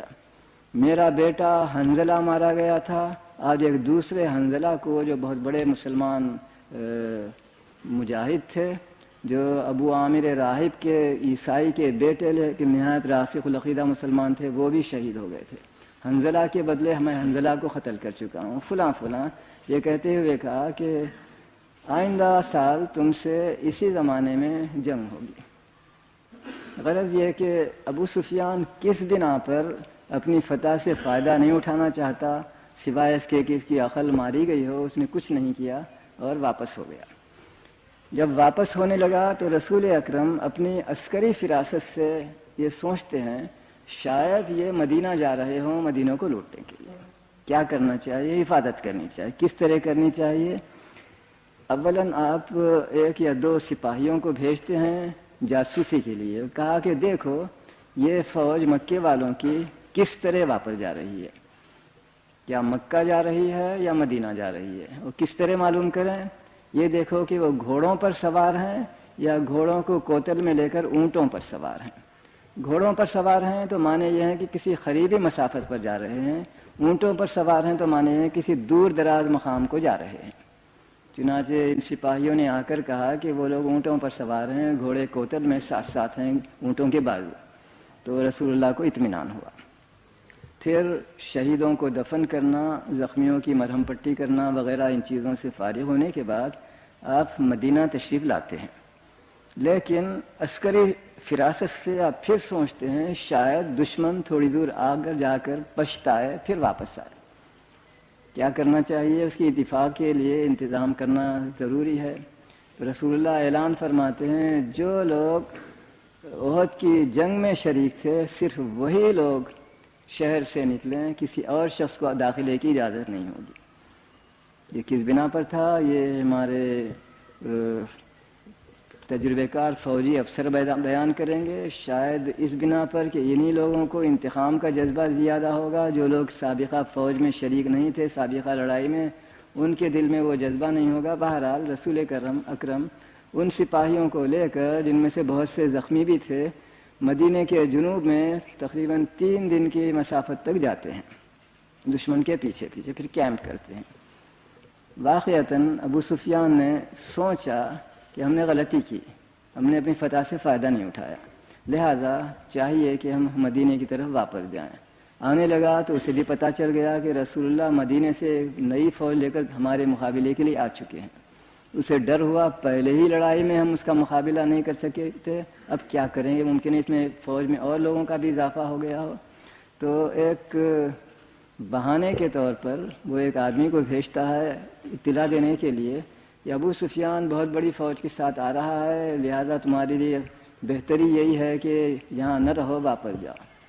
مگر اس کا اثر ظاہر ہے کہ مسلمانوں پر کچھ نہیں پڑا۔ مسلمانوں نے کہا کہ اللہ مالک ہے، ہم دشمن کا مقابلہ کریں گے۔ ابو سفیان کو ہمت نہیں ہوئی کہ دوبارہ مدینے کی طرف آگے بڑھے، اور وہ مکہ واپس ہو جاتا ہے۔ یہ دوسری لڑائی تھی۔ اس لڑائی میں دشمن کو کہنا چاہیے نہ فتح ہوئی نہ شکست، لیکن 2 پہلو قابل ذکر ہیں۔ پہلا پہلو یہ کہ مسلمانوں کو جو شکست ہوئی تھی اس کو دوبارہ بہتر بنانے کے لیے کیا کرنا چاہیے۔ یہ رسول اللہ کے اولین فریضے میں سے تھا کہ مسلمانوں کی فوج جو ڈیمورلائز ہو گئی ہے، کیسے دوبارہ اس میں خود اعتمادی پیدا کی جائے اور مسلمانوں کی حالت کو سدھارا، بہتر بنایا جائے۔ ایک یہ چیز۔ دوسری طرف دشمن کی اس واپسی سے جو نتائج پیدا ہوتے ہیں ان کو سوچا جائے اور ان کے لیے ضروری انتظامات کیے جائیں۔ وقت کی کمی کی وجہ سے میں ان تفصیلوں میں نہیں جاؤں گا، صرف یہ عرض کروں گا کہ کوئی 2 سال کے بعد مکے والے دوبارہ کوشش کرتے ہیں مسلمانوں سے جنگ کی۔ انہیں ہمت نہیں ہوئی کہ مدینے پر فوراً حملہ کریں۔ ایک واقعہ پیش آیا جس کی وجہ سے انہیں ہمت ہوئی کہ مدینے پر حملہ کریں۔ وہ یہ کہ مکے والوں کی احد سے واپسی کے بعد مدینے کے اندر مسلمانوں کی جنگیں ہوئیں 2 یہودی قبیلوں سے، جن میں سے بنی قینقاع اور دوسرے بنو النذیر تھے، اور بنو النذیر والے بہت مالدار بھی تھے۔ جب انہیں بالآخر مدینے سے نکلنا پڑا تو وہ جا کر بسے خیبر میں، مدینے کے شمال میں کوئی 5 دن کے راستے پر، اور اپنی دولت سے انہوں نے چاہا کہ مسلمانوں کا مقابلہ کریں، اپنا انتقام لیں، لیکن اپنی عقل مندی، فراست جو بھی کہیے یہودیوں کی، خود مقابلہ کرنے کے لیے کرائے کے ٹٹو جمع کریں۔ چنانچہ انہوں نے مکے والوں کو کہا کہ تم اگر مدینے پر حملہ کرو تو ہم تمہیں پوری مدد دیتے ہیں۔ اسی طرح مکے کے حلیف قبیلوں کو کہا کہ اگر تم آئندہ جنگ میں بھی مکے والوں کا ساتھ دے کر جنگ کے لیے نکلو تو ہم بھی تمہاری مالی مدد کریں گے۔ اپنے حلیف خیبر کے آس پاس کے جو عرب قبیلے تھے ان کو بھی رقمیں پیش کی، کہا کہ خیبر کی جو کھجوروں کی پیداوار ہوگی وہ پوری کی پوری تمہیں دے دی جائے گی، بشرطے کہ تم مدینے پر حملہ کرنے میں مکے والوں کا ساتھ دو۔ غرض یہ کہ 12,000 کی فوج نکلتی ہے مدینے پر حملہ کرنے کے لیے۔ اس وقت مسلمانوں کو کیا کرنا چاہیے؟ مختلف وسائل سے اس کی رسول اللہ کو اطلاع ہو گئی، میں پوری تفصیلوں میں جا نہیں سکتا۔ بہرحال رسول اکرم اب مدینے کے اندر، شہر کے اندر رہ کر مقابلہ کرنا طے فرماتے ہیں، اور سارے مدینے والے بھی اب کی دفعہ اصرار نہیں کرتے کہ باہر نکل کر مقابلہ کرنا چاہیے، لیکن روزانہ سخت سے سخت اور خطرناک سے خطرناک خبریں آ رہی تھیں، اور یہ معلوم ہوا کہ فلاں فلاں فلاں دشمن قبیلے بھی آ رہے ہیں جنگ کے لیے، 12,000 کی تعداد۔ مسلمانوں کی فوج اس وقت 1500 سے زیادہ نہیں تھی، 12,000 آدمیوں سے مقابلہ کرنا تھا۔ ان کے پاس مالی وسائل بھی تھے، ان کے پشت پر خیبر کا بہت ہی مالدار علاقہ بھی تھا، یہودی بھی تھے۔ تو اس وقت مشورت میں رسول اللہ نے یہ معلوم کیا کہ ایران میں، یہ سلمان فارسی کا مشورہ تھا، ایران میں جب دشمن طاقتور ہو تو اپنے کیمپ کے اطراف خندق کھود لی جاتی ہے، تاکہ غفلت کی حالت میں دشمن اس کو عبور کر کے ہمیں دن یا رات کے کسی وقت بھی ہم پر چھاپا نہ ڈالے۔ کہاں خندق کھودنی چاہیے؟ واقعی وغیرہ نے تفصیل سے بیان کیا ہے کہ رسول اکرم ایک دن گھوڑے پر سوار ہوتے ہیں، 2-4 مدینے کے لوگوں کو بھی ساتھ لیتے ہیں، وہ بھی آپ کے ساتھ ہیں گھوڑ سوار، اور شہر کے اطراف کی چکر لگاتے ہیں، اور معلوم کیا کہ کس مقام پر شہر کی مدافعت کمزور ہے، کس مقام پر ان کو قدرتی سہولتیں حاصل ہیں، اور طے کیا کہ کس مقام سے کس مقام تک خندق کھودنی چاہیے۔ اور پھر تن من دھن سے سارے مسلمان سپاہی اس کام میں لگ جاتے ہیں، اور رسول اللہ کی انجینئرنگ کی مہارت وہاں کام آتی ہے، بتاتے ہیں کہ کس جگہ خندق کھودنی چاہیے، اور واقعتاً اتنی بہتر ہے، میں سمجھتا ہوں آج بھی کوئی بڑے سے بڑا جنرل مدینے میں اس مقام پر اس سے بہتر کسی اور جگہ کا انتخاب نہیں کر سکے گا۔ بہت کم وقت ملا، اس کے باوجود دشمن کے آنے تک یہ خندق کھود دی گئی۔ یہ خندق کیا تھی؟ کچھ تفصیلیں مجھے ملی، لکھا ہے کہ اتنی چوڑی تھی کہ تیزی سے دوڑنے والا گھوڑا بھی اس کو پھلانگ کر عبور نہ کر سکے، اور گہرائی اتنی تھی کہ اس کے اندر کوئی آدمی ہو تو وہ خود اس کو عبور نہ کر سکے، یعنی کافی گہرائی، 2 گز 3 گز میں مجھے یاد نہیں کتنی تھی۔ اس انتظام سے فارغ ہی ہوئے تھے کہ دشمن آ پہنچا، اور اس کے لیے یہ نئی چیز تھی، مکے والوں کو اور ان بدویوں کو کبھی خندق کی جنگ کا سابقہ پڑا نہیں تھا۔ اب وہ اس کے مقابلے کے لیے مجبور ہوتے ہیں تو سوائے اس کے کہ دور سے تیر چلائیں، اور ان کے لیے کوئی چارہ نہیں تھا۔ یہ خندق جس مقام پر تھی، وہاں درمیان میں کچھ پہاڑوں کی چوٹیاں بھی ہیں، چھوٹی چھوٹی چوٹیاں، تو خندق چوٹی تک آتی ہے، پھر تھوڑا سا حصہ خشکی کا یعنی بغیر خندق کا رہ جاتا ہے، پھر دوبارہ خندق چھوٹتی ہے۔ اس طرح 2 مقاموں پر مجھے ایسا نظر آیا کہ وہاں خندق نہیں کھودی گئی ہوگی، اور ان چوٹیوں پر مسلمان سپاہی متعین رہتے تھے، دشمن کو دیکھتے تھے۔ ایک دن لکھا ہے کہ دشمن کا ایک سوار بہت تیزی سے آیا اور خندق کو عبور کر کے اندر آ گیا مسلمانوں کے کیمپ میں۔ غالباً ایسے ہی کسی مقام پر ہوگا کہ جس مقام پر ایک پہاڑ کی چوٹی تھی وہاں خندق نہیں تھی، تو وہ پہاڑ کی چوٹی پر چڑھتا ہوا اندر پھلانگ کر آ گیا، مگر وہ تنہا تھا۔ مسلمانوں نے اس کا تعاقب کیا اور اس کو بھاگ جانے پر مجبور کیا۔ وہ واپسی میں کوشش کرتا ہے کہ اس کا گھوڑا پھلانگ مار کر عبور کرے، اس میں کامیاب نہیں ہوتا۔ قانون جنگ کی ایک نئی چیز، رسول اکرم کی انسانیت پروری کی ایک نئی مثال آپ کو ہمیں ملتی ہے۔ وہ فوج کا دشمن کی فوج کا ایک بہت ہی ممتاز افسر تھا، چنانچہ وہ رسول اللہ کے پاس پیام بھیجتے ہیں کہ اس کی لاش ہمیں واپس دے دو تو ہم تم کو خون بہا 100 اونٹ دینے کے لیے تیار ہیں۔ رسول اللہ نے فرمایا مفت لے جاؤ، مجھے اس مال کی ضرورت نہیں۔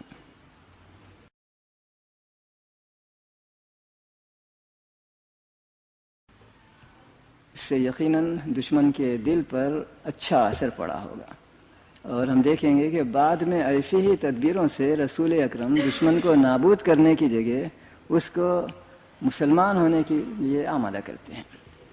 غرض یہ ہے کہ خندق کی جنگ کا سلسلہ کئی ہفتوں تک جاری رہا. قریش کے پاس کا آذوقہ ختم ہو گیا. انہوں نے خیبر سے کچھ چیزیں منگوائیں، وہ پہنچی. مسلمانوں کے دستے ہر وقت چوکنے رہتے تھے. انہوں نے ایک مرتبہ ایسی آنے والی مدد کو روک لیا، چھین لیا اور قریش کو اس آخری مدد سے جو مل رہی تھی محروم کر دیا. آخر موسم کی خرابی کی وجہ سے قریش دل برداشتہ ہو جاتے ہیں اور چاہتے ہیں کہ اس لڑائی کو ختم کر کے مکہ واپس ہو جائیں. ہمارے مورخ عام طور پر یہ بیان کرتے ہیں کہ موسم کی خرابی کی وجہ سے، کیونکہ بہت شدید سردی ہو گئی تھی، ہوا اتنی تیز اور تند چل رہی تھی کہ قریشی فوج کے جو ڈیرے تھے وہ گر پڑ رہے تھے. ان حالات میں ابو سفیان نے طے کیا کہ اب ہمیں واپس ہونا چاہیے. لیکن میری ذاتی رائے یہ ہے کہ یہ واپسی محض موسم کی خرابی سے نہیں تھی، بلکہ ایک اور وجہ سے تھی. یہ جنگ ہوئی شوال کے مہینے میں، اور آپ کو معلوم ہے کہ عرب میں اسلام سے پہلے حرام مہینے اشہر حرم کا تصور تھا، جس میں وہ جنگ کو ناجائز سمجھتے تھے. اور ان میں سے پہلا مہینہ ہے ذی القعدہ، دوسرا مہینہ ہے ذی الحجہ، تیسرا مہینہ ہے محرم اور چوتھا مہینہ ہے رجب کا. تو حرام مہینے کا آغاز ہو رہا تھا شوال کی آخری تاریخوں میں. ابو سفیان اگر وہیں رہتا تو مکہ آنے والے بیرونی مسافروں سے جو منفعت حاصل ہوتی ہے مقامی لوگوں کو، جو آج بھی ہوتی ہے کہ اجنبی لوگ مکے والوں کے گھروں میں رہتے ہیں، مکے والوں سے تعلقات کی بنا پر مکے والوں کی چیزیں خریدتے ہیں، مکے کے باشندوں کو منفعت ہوتی ہے. تو حج کے زمانے کی جو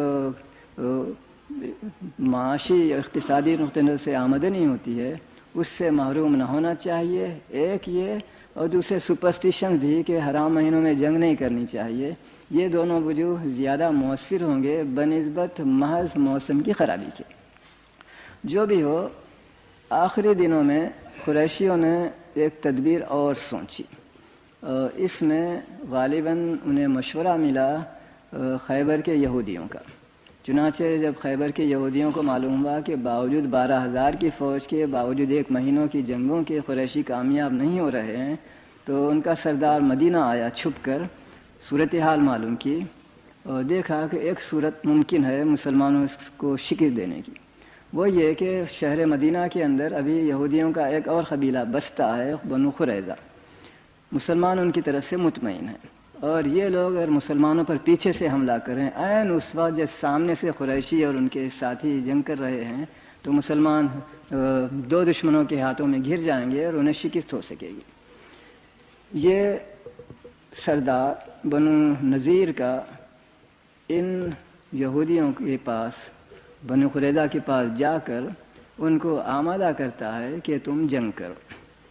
اس کی اطلاع رسول اللہ کو ہو گئی، اور اس وقت آپ نے اپنی عسکری فراست اور سیاسی فراست سے اس کے توڑنے کی کوشش کی.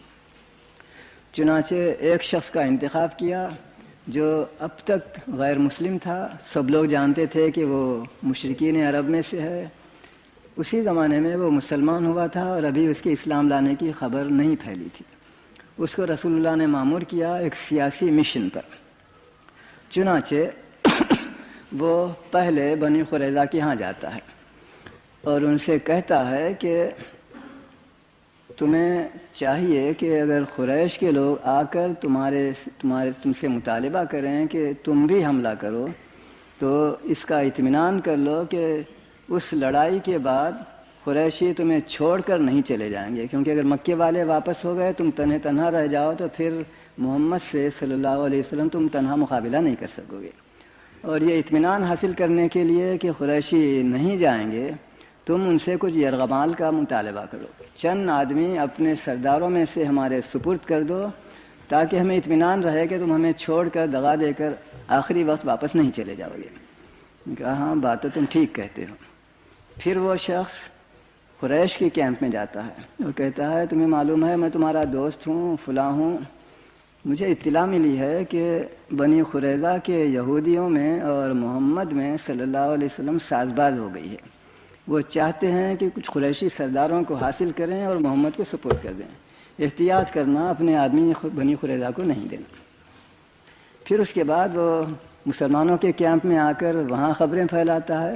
میں نے سنا ہے کہ بنی قریظہ کے لوگ یوں کرنے والے ہیں اور یوں کرنے والے ہیں، کہ وہ قریش کے یرغمالوں کو لے کر رسول اللہ کے سپرد کرنے والے ہیں. یہ خبر پھیلی. ایک شخص دوڑتا ہوا رسول اللہ کے پاس آتا ہے، کہتا ہے کہ فلاں شخص یہ کہہ رہا ہے. تو رسول اللہ نے ایک بہت ہی ڈپلومیٹک انداز میں کہنا چاہیے جواب دیا، لعلنا امرناہم بذالک، شاید ہم ہی نے ان کو ایسا حکم دیا ہو بنی قریظہ کو. وہاں قریش کا ایک جاسوس بھی موجود تھا.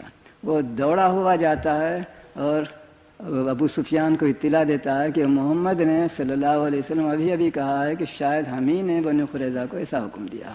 اس طرح آپس میں پھوٹ پیدا ہو گئی. جب قریش کا وفد بنی قریظہ کے پاس پہنچا تو اس نے 2 مطالبے کیے. ایک تو یہ کہ اپنے یرغمال ہمیں دو، دوسرا مطالبہ یہ کہ سنیچر کے دن جنگ نہ ہو، کیونکہ سنیچر کے دن یہودی مذہب میں جنگ کرنی حرام ہے. یہودی نے کہا کہ یہ سنیچر کے دن جنگ ہمارے لیے ناممکن ہے.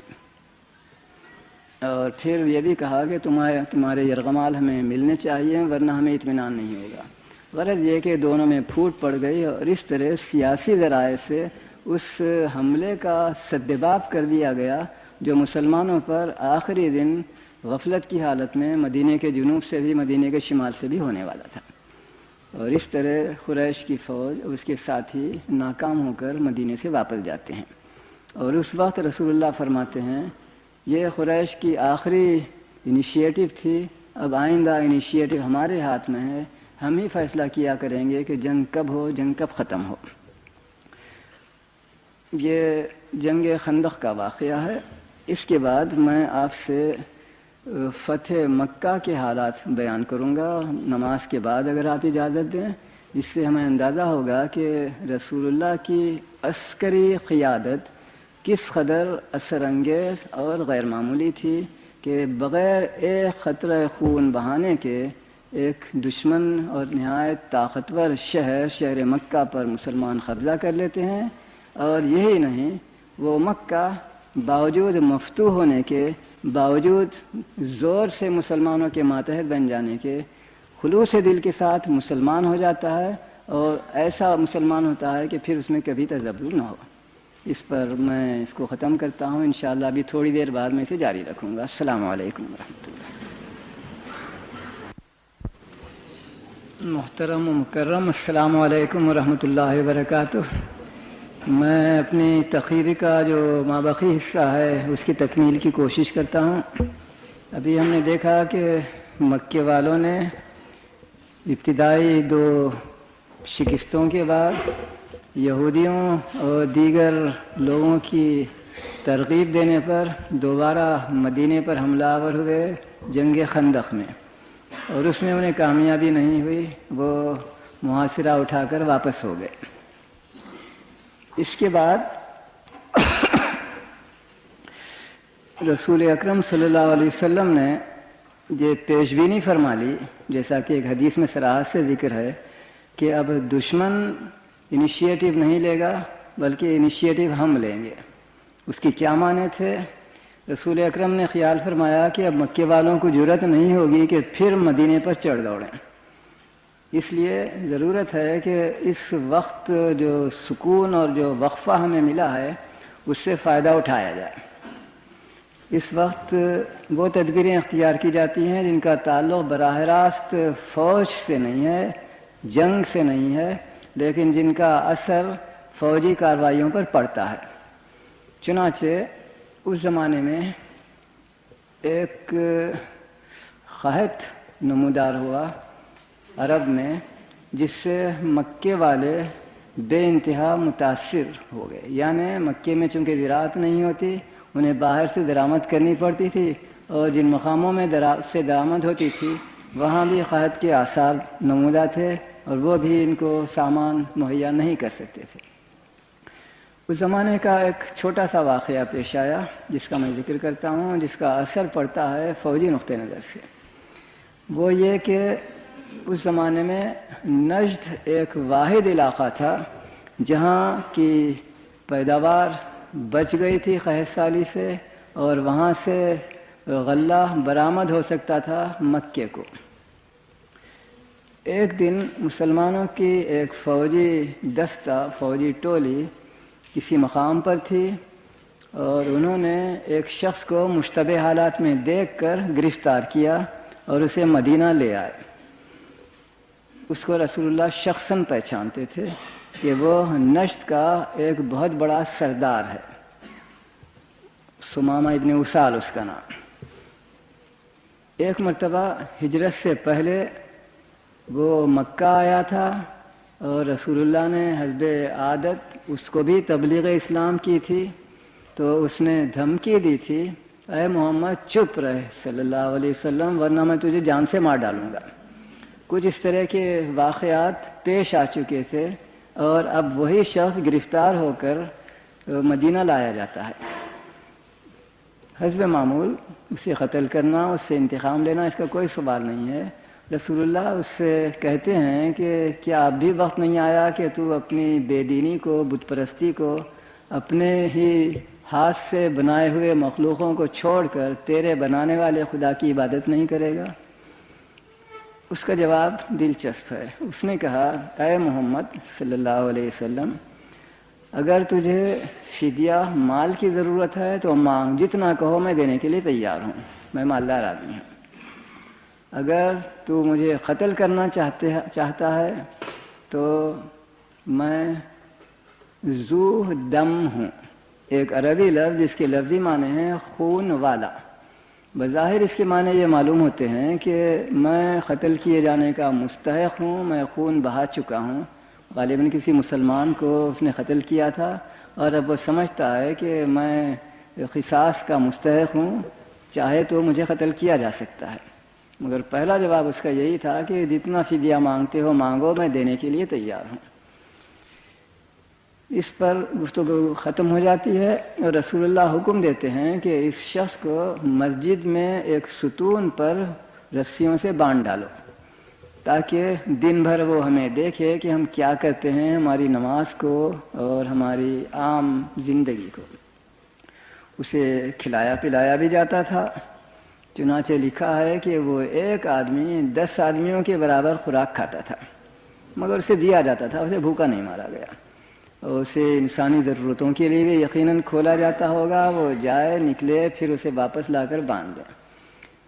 ہر نماز کے وقت رسول اللہ اس کے پاس سے گزرتے اور اسے کہتے اسلام لا، وہ ہمیشہ یہی جواب دیتا، اگر فدیہ مانگتے ہو تو مانگو، جتنا کہو میں دینے تیار ہوں، مجھے قتل کرنا چاہتے ہو تو میں خون والا شخص ہوں۔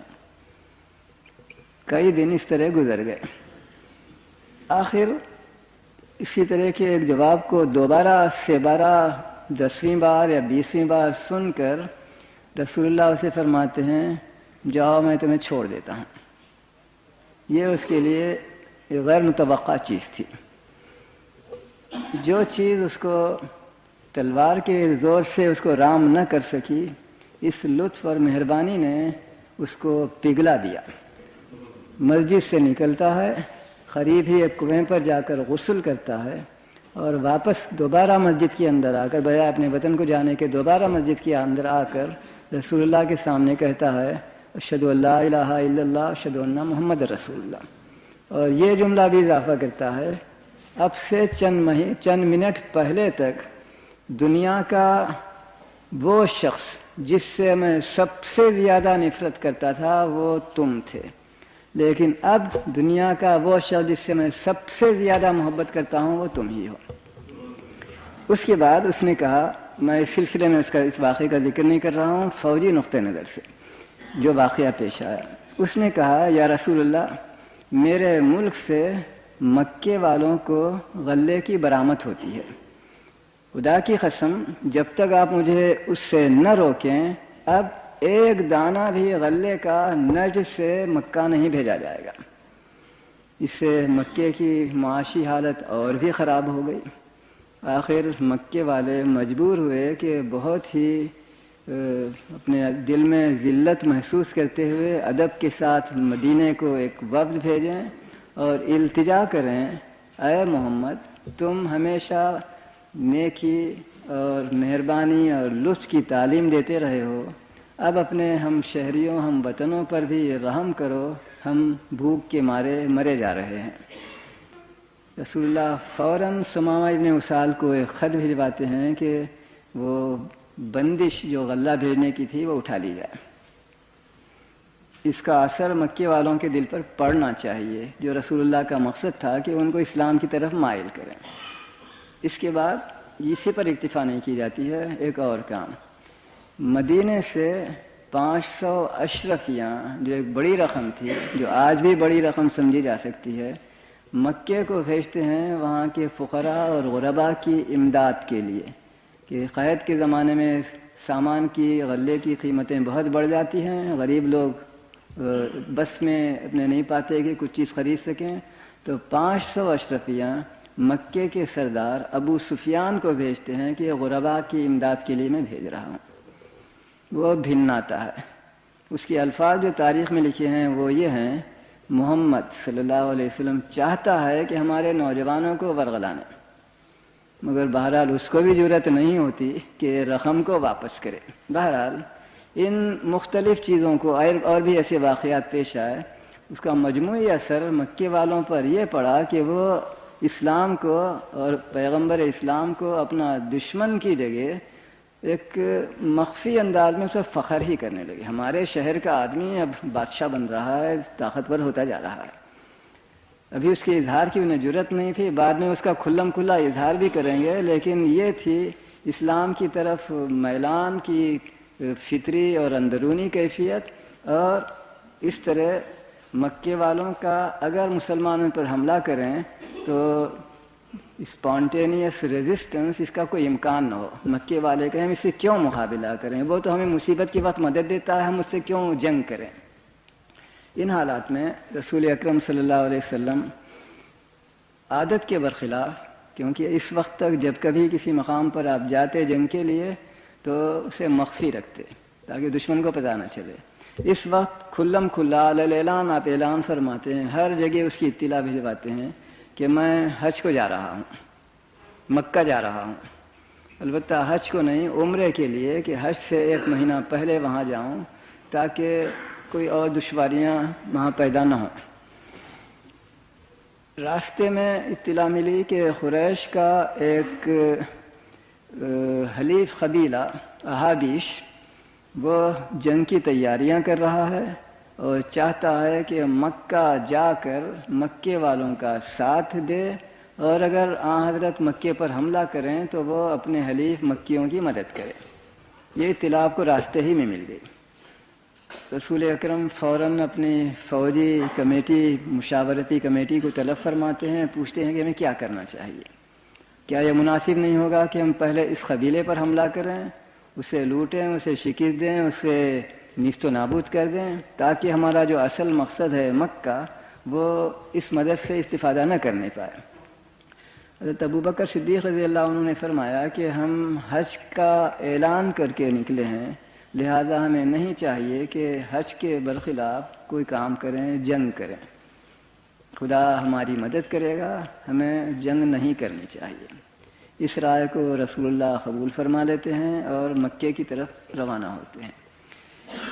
مکے کا جو جغرافی صورتحال ہے وہ یہ ہے کہ جدے سے تھوڑی دور تک کھلے میدان ہیں، اس کے بعد بلند پہاڑ اور تنگ درے، پہاڑوں کے درمیان کے راستے یہ وہاں پائے جاتے ہیں مکے تک، مکے سے آگے تک۔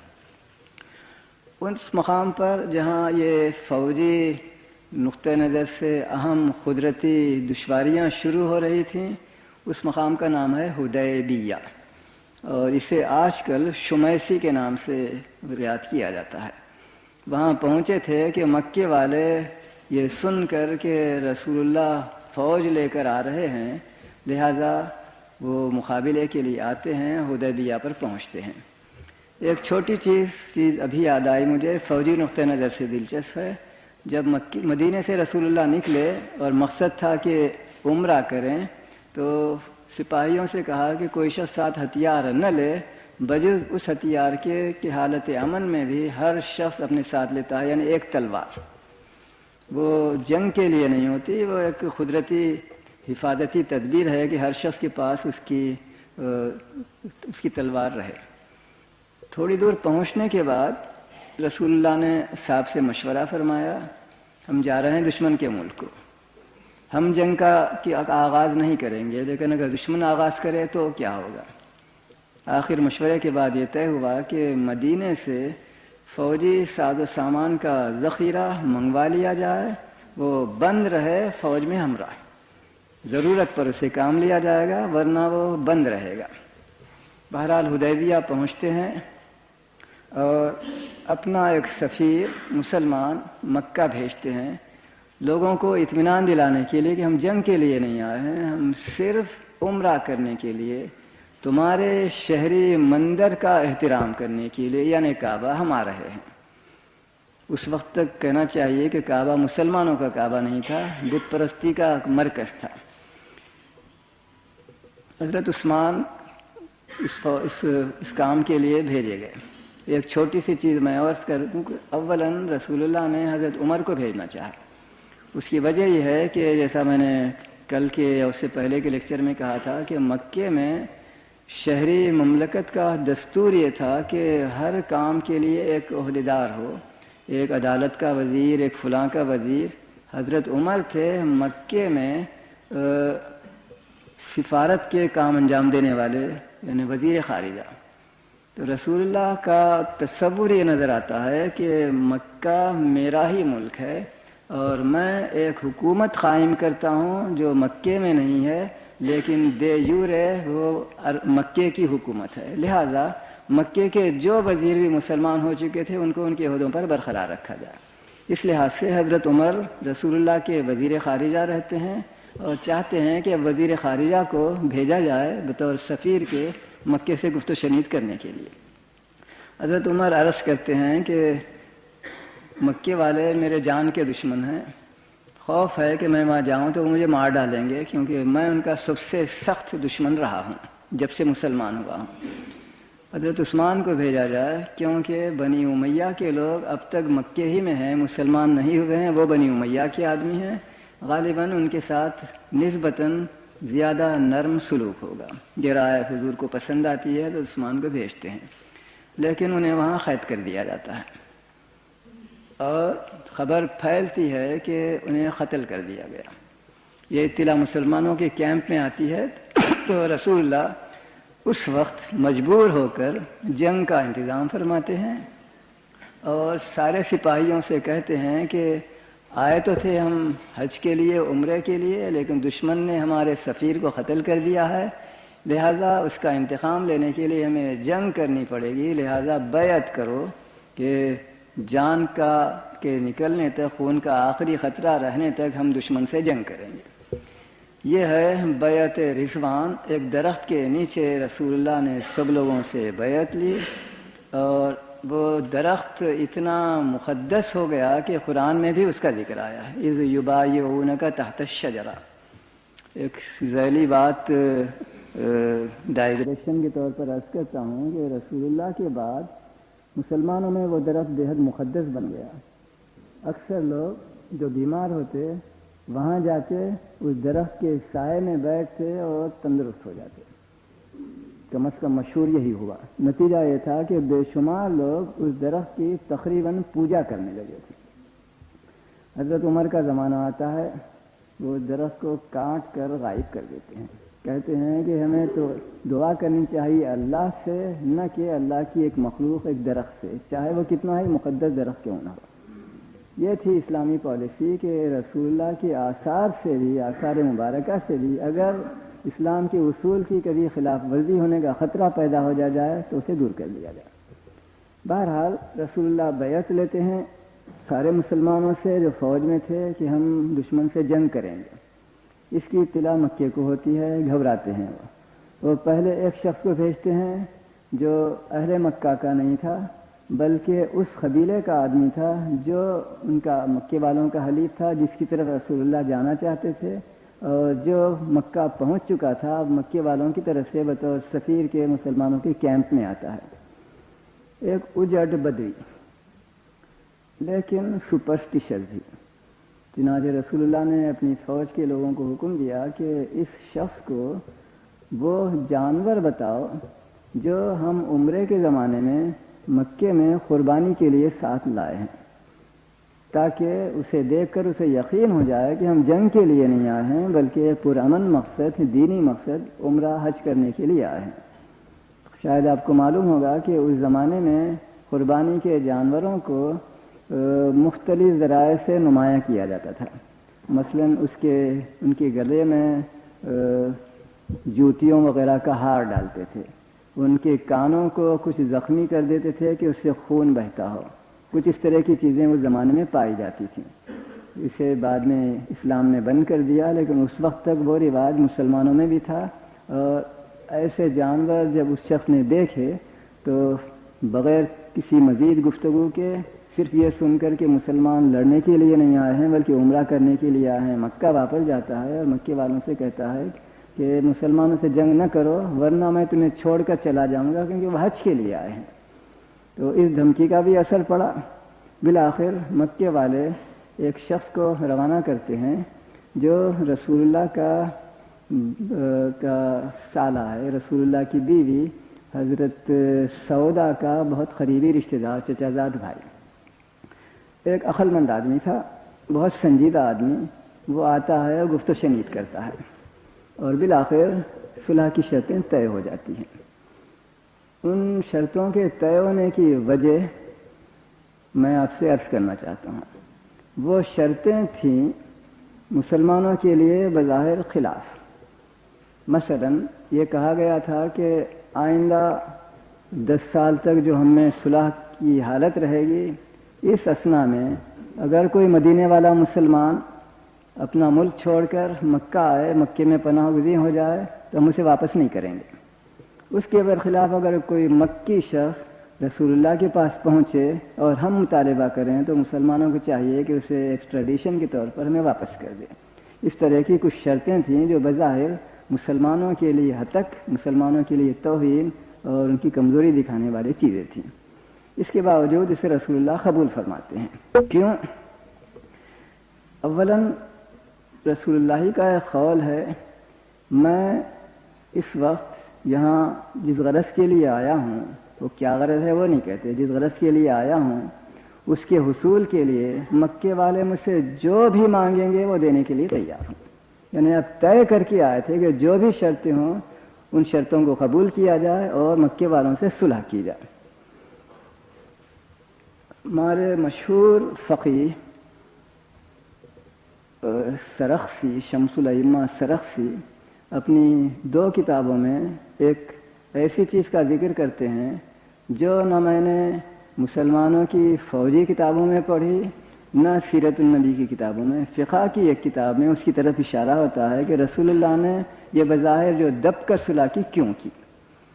وہ لکھتے ہیں، جغرافیے پر نظر ڈالو، مدینہ یہاں ہے، خیبر مدینے کے شمال میں ہے، مکہ مدینے کے جنوب میں ہے۔ مدینہ 2 دشمنوں کے مابین ہے، خیبر سے بھی مسلمانوں کی جنگ ہے، مکے سے بھی مسلمانوں کی جنگ ہے۔ فریس کمانڈر کی حیثیت سے میں کہہ سکتا ہوں رسول اللہ نے طے فرمایا کہ دونوں میں سے ایک فریق سے صلح کر لی جائے اور اس کو بچھڑا دیا جائے اس کی حلیف سے، اور دوسرا فریق جب تنہا ہو جائے گا تو اس سے ہم نبٹ سکیں گے۔ ان حالات میں آپ تشریف لاتے ہیں یہ طے کر کے کہ فریق مقابل جو بھی شرط مانگے اسے ہم منظور کریں۔ انتخاب کا سوال ہے، کیا خیبر والوں سے صلح کریں یا مکے والوں سے؟ داستان طویل ہے، خیبر والوں سے صلح کا کوئی امکان نہیں تھا۔ بنی نذیر کے یہودیوں کو مدینے سے نکالا گیا تھا، ان کی اولین شرط یہ ہوگی کہ ہمیں دوبارہ مدینہ آنے دیا جائے۔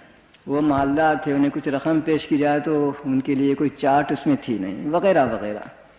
اس کے برخلاف مکے والے رسول اللہ کے اور مہاجرین مکہ کے قریبی رشتہ دار تھے، ہر ایک ان کا بھائی، بھتیجا، چچا، فلاں، سب رشتہ دار ہی تھے۔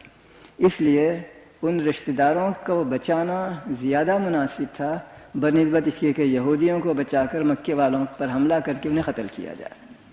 اسی طرح مکے والے پہلے کی 3 جنگوں میں بدر، احد اور خندق میں شکستیں کھا کر بے بس ہو کر مجبور تھے، ان کی مالی حالت خراب ہو چکی تھی، ان کی تجارت کی کساد بازی تھی، لہذا وہ آسانی کے ساتھ مسلمانوں سے صلح کرنے پر آمادہ ہو سکتے تھے وغیرہ وغیرہ۔ میں ان تفصیلوں میں جاؤں گا نہیں۔ بہرحال ان مختلف وجوہ سے مکے والے مسلمانوں سے صلح کرنے کے لیے دل سے آمادہ تھے۔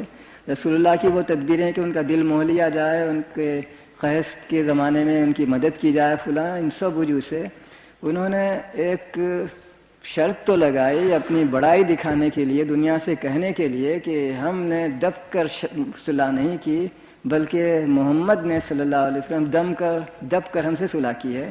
انہوں نے باقی سب شرطیں قبول کر لیں۔ ان شرطوں کا مطالعہ کیجئے تو اس میں ایک شرط نظر آتی ہے آدھی سطر میں، لا اسلال ولا اغلال۔ اس کے کیا معنی ہیں؟ لفظی معنی یہ ہیں کہ نہ ہتھیار کو اس کے میان سے نکالا جائے گا اسلال، اور نہ اغلال یعنی دھوکہ بازی کی جائے گی، جس کے معنی یہ تھے کہ مکے والے اور مسلمان دونوں اب وعدہ کرتے ہیں کہ ہم ایک دوسرے پر حملہ اور جنگ نہیں کریں گے، ایک چیز، اور چھپ کر بھی اپنے معاہدے کی خلاف ورزی نہیں کریں گے۔ دوسرے الفاظ میں یہ وعدہ تھا مکے والوں کا کہ اگر مسلمانوں کی جنگ کسی تیسرے فریق سے ہو تو وہ غیر جانبدار رہیں، مسلمانوں کے خلاف غداری اور دغابازی نہ کریں۔ دوسرے الفاظ میں یہ مکے والوں کو خیبر والوں سے توڑ دینے کی شرط تھی، اور اس میں آپ کامیاب ہو گئے۔ اس شرط پر آپ باقی ساری شرطوں کو منظور کرتے ہیں۔ یہ بھی کہتے ہیں کہ 10 سال تک ہمیں صلح رہے گی، یہ بھی کہتے ہیں کہ مکے کے کاروان اور قافلے مدینے سے گزر سکیں گے، تجارت کر سکیں گے وغیرہ، ان کی ساری منہ مانگی شرطیں قبول کی جاتی ہیں اس شرط پر کہ آئندہ وہ جنگ میں غیر جانبدار رہیں گے اور مسلمان کسی سے جنگ کرنا چاہتے ہیں۔ یہ شرطیں طے ہو گئیں۔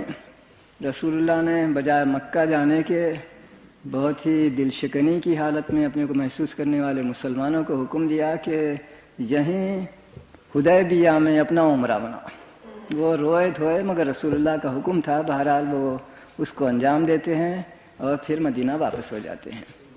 اس کے 2 ہفتے کے بعد، میں دہراتا ہوں، اس کے 2 ہفتے کے بعد یعنی مدینہ پہنچنے کے 2 ہفتے کے بعد خیبر پر حملہ کیا جاتا ہے، اس پر قبضہ کر لیا جاتا ہے۔ جو مسلمانوں کا شدید ترین سخت ترین دشمن یا 2 دشمنوں میں سے ایک دشمن تھا، اس پر صرف 2 ہفتے کے بعد قبضہ ہو جاتا ہے۔ اس قبضے کے سلسلے میں وقت کی کمی کی وجہ سے میں زیادہ تفصیلیں نہیں دوں گا، صرف یہ کہنا چاہتا ہوں کہ مسلمانوں کی فوج میں 1400 سپاہی تھے، اور ہمارے مورخوں کے بیان کے مطابق خیبر میں 20,000 لڑ سکنے کے قابل سپاہی موجود تھے۔ 1500 نے 20,000 سے مقابلہ کیا، ان کے ملک پر 2-4 ہی دن کے اندر قبضہ کر لیا، اور اس طرح اس خطرے کا جو مسلمانوں کے لیے بن سکتا تھا ہمیشہ کے لیے خاتمہ کر دیا۔ مکے والوں سے جو معاہدہ ہوا تھا حدیبیہ میں، اس میں شرط یہ بھی تھی کہ ان دونوں فریقوں کے علاوہ اور لوگ بھی چاہیں تو ذیلی طور پر اس معاہدے میں شریک ہو سکتے ہیں۔ چنانچہ جس قبیلے کا میں نے ابھی تھوڑی دیر پہلے آپ سے ذکر کیا کہ مکے والوں کے حلیف تھے، انہوں نے کہا ہم مکے والوں کی طرف سے انہی شرطوں پر اس معاہدے میں شریک ہوتے ہیں۔ ایک اور قبیلہ خزاعہ کا تھا، اس نے کہا ہم محمد کی طرف سے صلی اللہ علیہ وسلم اسی معاہدے صلح میں شریک ہوتے ہیں، اور ان دونوں میں آپس میں لڑائی تھی، احابیش کے قبیلے میں اور خزاعہ کے قبیلے میں۔ شروع میں تو کوئی حادثہ پیش نہیں آیا، لیکن ایک دن کہتے ہیں کہ قبیلہ خزاعہ میں اور بنو کنانہ میں ایک بات پر جھگڑا ہوا۔ کسی شخص نے رسول اللہ کو گالی دی اور دوسرے قبیلے کے خزاعہ کے لوگوں برداشت نہ کر سکے، اس کو قتل کر دیا۔ اس کے قتل کے جواب میں انہوں نے ان لوگوں پر حملہ کیا، ان کے کچھ آدمی قتل کیے، اور اس طرح یہ واقعہ ایک خاص مقام کا ہو کر رہ جاتا اگر ایک دوسرا واقعہ پیش نہ آتا۔ مکے والوں کو اطلاع ملی کہ کنانہ جو ان کے حلیف ہیں ان میں اور خزاعہ میں جو مسلمانوں کے حلیف ہیں جنگ چھڑ گئی ہے، تو وہ چھپ کر آتے ہیں، بھید بدل کر آتے ہیں، رات کو آتے ہیں، نقاب ڈال کر آتے ہیں اور خزاعہ والوں پر حملہ کر کے وہاں قتل و خون ریزی کرتے ہیں اور انہیں ہتھیار بھی دیتے ہیں۔ اس کی اطلاع خزاعہ والے مدینہ پہنچاتے ہیں، اور اس کا ایک لفظ دلچسپ ہے، جس وقت ہم سجدہ اور رکوع کی حالت میں تھے ان لوگوں نے ہم پر حملہ کیا۔ تو معلوم ہوتا ہے کہ خزاعہ میں بہت سے لوگ مسلمان بھی تھے۔ مسلمانوں کا اب ہاتھ کھل گیا، وہ مکے والوں پر حملہ کر سکتے ہیں، لیکن رسول اللہ یہ نہیں چاہتے تھے کہ جنگ ہو۔ کیا کریں؟ خزاعہ کے وفد سے آپ فرماتے ہیں یہ دیکھو سامنے جو بادل جا رہا ہے اور جس کی گڑگڑاہٹ تم نے ابھی سنی وہ تمہاری فتح کی خوشخبری سنا رہا ہے۔ ایک بہت ہی خاص انداز میں ان کا دلجوئی بھی کرتے ہیں کہ تمہیں فتح ہوگی، اور کوئی چیز نہیں بتاتے کہ کیا ہوگا۔ قبیلہ خوش ہو کر مطمئن ہو کر واپس جاتا ہے، توقع کرتا ہے کہ جلد مسلمان مکے والوں پر حملہ کریں گے۔ مدینے میں رسول اکرم ان سارے مقاموں پر جو راستے تھے جہاں سے لوگ گزرتے تھے چوکیاں معین کرتے ہیں کہ کوئی شخص نہ باہر کا اندر آئے نہ اندر کا باہر جائے۔ ناکہ بندی اتنی مکمل کہ ایک دو واقعات پیش بھی آئے، لوگ چھپ کر وہاں جانے کی لوگوں نے کوشش کی، گرفتار ہو گئے، اور ان سے جو خطرہ ہو سکتا تھا کہ مدینے کی تیاریوں کی اطلاع مکے والوں تک پہنچ جائے وہ اس کا انسداد ہو سکا۔ دوسری چیز رسول اللہ نے مدینے میں یہ کی، لوگوں سے کہا ایک بہت بڑی مہم پیش آئی ہے، اس کے لیے تیاریاں کرو۔ کہاں جائیں گے کسی کو نہیں کہتے۔ اس رازداری کی حد یہ ہے، ایک دن حضرت ابوبکر رسول اللہ کے گھر میں آتے ہیں اور اپنی بیٹی سے حضرت عائشہ سے پوچھتے ہیں بیٹی تیاری تو بڑی جنگ کی ہو رہی ہے، رسول اللہ کہاں جانے والے ہیں؟ وہ بھی رسول اللہ کی بیوی تھی، کہتے ہیں ابا جان مجھے نہیں معلوم، ممکن ہے شام کو جا رہے ہوں، ممکن ہے یمن کو جا رہے ہوں، مجھے کچھ پتہ نہیں۔ مگر حضرت ابوبکر پر رسول اللہ کو اعتماد تھا، اتنے میں رسول اللہ آتے ہیں اور اس گفتگو کے کچھ الفاظ سن کر کہتے ہیں میں مکہ جانا چاہتا ہوں لیکن اسے راز رکھنا۔ اس کے بعد ایک تدبیر اختیار کرتے ہیں جس پر فوجی ماہرین بتائیں گے کہ کتنی مؤثر کتنی اہم تدبیر تھی۔ مسلمانوں کے اس وقت بہت سے حلیف تھے اور ہر جنگ میں ہر حلیف ایک فوجی جماعت کنٹینجنٹ کے طور پر والنٹیئرز پر مشتمل بھیجا کرتا تھا۔ عام طور پر وہ لوگ مدینہ آتے اور مدینے سے ساری اسلامی فوج، مدینے کے سپاہی بھی اور باہر سے آئے ہوئے مسلمان قبائل کے سپاہی بھی منزل مقصود کو روانہ ہوتے تھے۔ اب کی دفعہ وہ نہیں کیا گیا۔ راج میں سارے حلیف قبائل کو ایک اطلاع بھیجی گئی کہ تمہارا سردار مدینہ آئے سے کچھ کہنا ہے، رسول اللہ کچھ کہنا چاہتے ہیں۔ وہ لوگ آتے ہیں، ان سے راز میں یہ کہا جاتا ہے ہر شخص کو فردن علیحدہ علیحدہ ایک بڑی مہم درپیش ہے، اسے بھی نہیں بتاتے یہ کہاں کی۔ تیار رہو اپنے کنٹینجنٹس کے ساتھ تاکہ 1 منٹ کی نوٹس پر تم ہمارے ساتھ چل پڑو اور مدینہ نہ آنا، ہم تمہارے علاقے سے گزریں گے اور تمہاری فوج کو اپنے میں لے لیں گے۔ حسبہو بہت سے لوگ تیار تھے اور کسی کو پتہ نہیں تھا کہ رسول اللہ کہاں جا رہے ہیں۔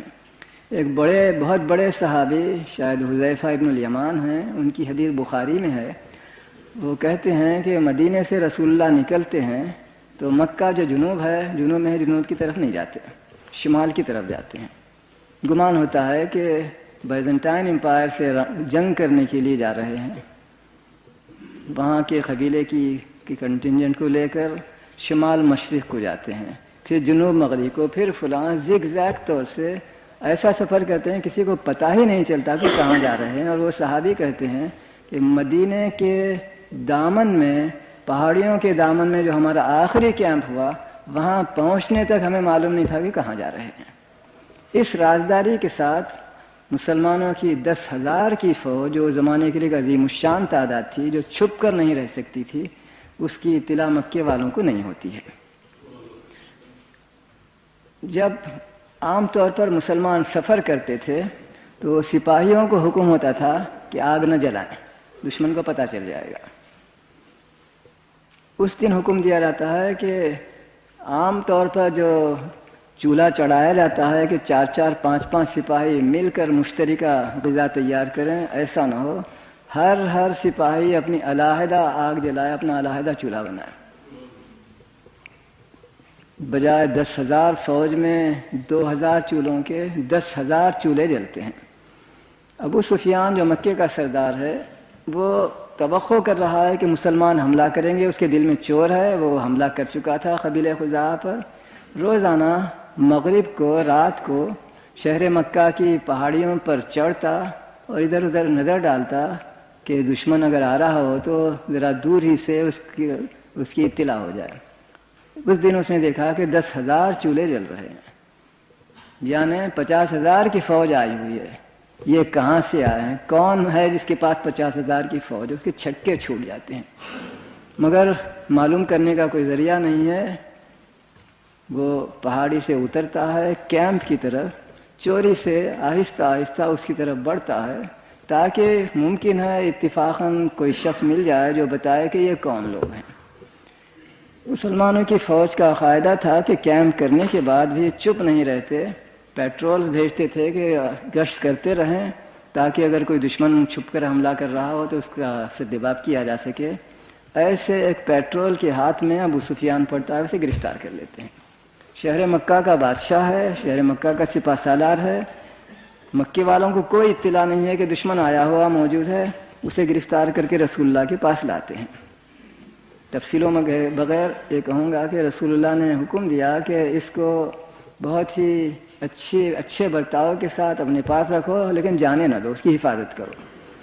صبح کو رسول اللہ حکم دیتے ہیں اپنی فوج کو کہ شہر مکہ کے اندر داخل ہو جاؤ۔ اب خیال فرمائیں کہ شہر مکہ کو مسلمانوں کے حملے کی اطلاع نہیں ہے، شہر مکہ کا سردار غیر موجود ہے تاکہ وہ ہدایت دے سکے کہ کون لوگ کیا انتظامات کریں۔ رسول اللہ اپنی فوج کے ایک سپاہی کو حکم دیتے ہیں کہ ابو سفیان کو فلاں مقام پر اپنے ساتھ لیے ہوئے کھڑے ہوئے رہو تاکہ وہ دیکھے کہ مسلمانوں کی فوج کتنی بڑی ہے۔ 10,000 کی فوج گزرتی ہے، ہر گروہ کے گزرنے پر اسے بتایا جاتا ہے یہ فلاں قبیلہ ہے، یہ فلاں قبیلہ ہے۔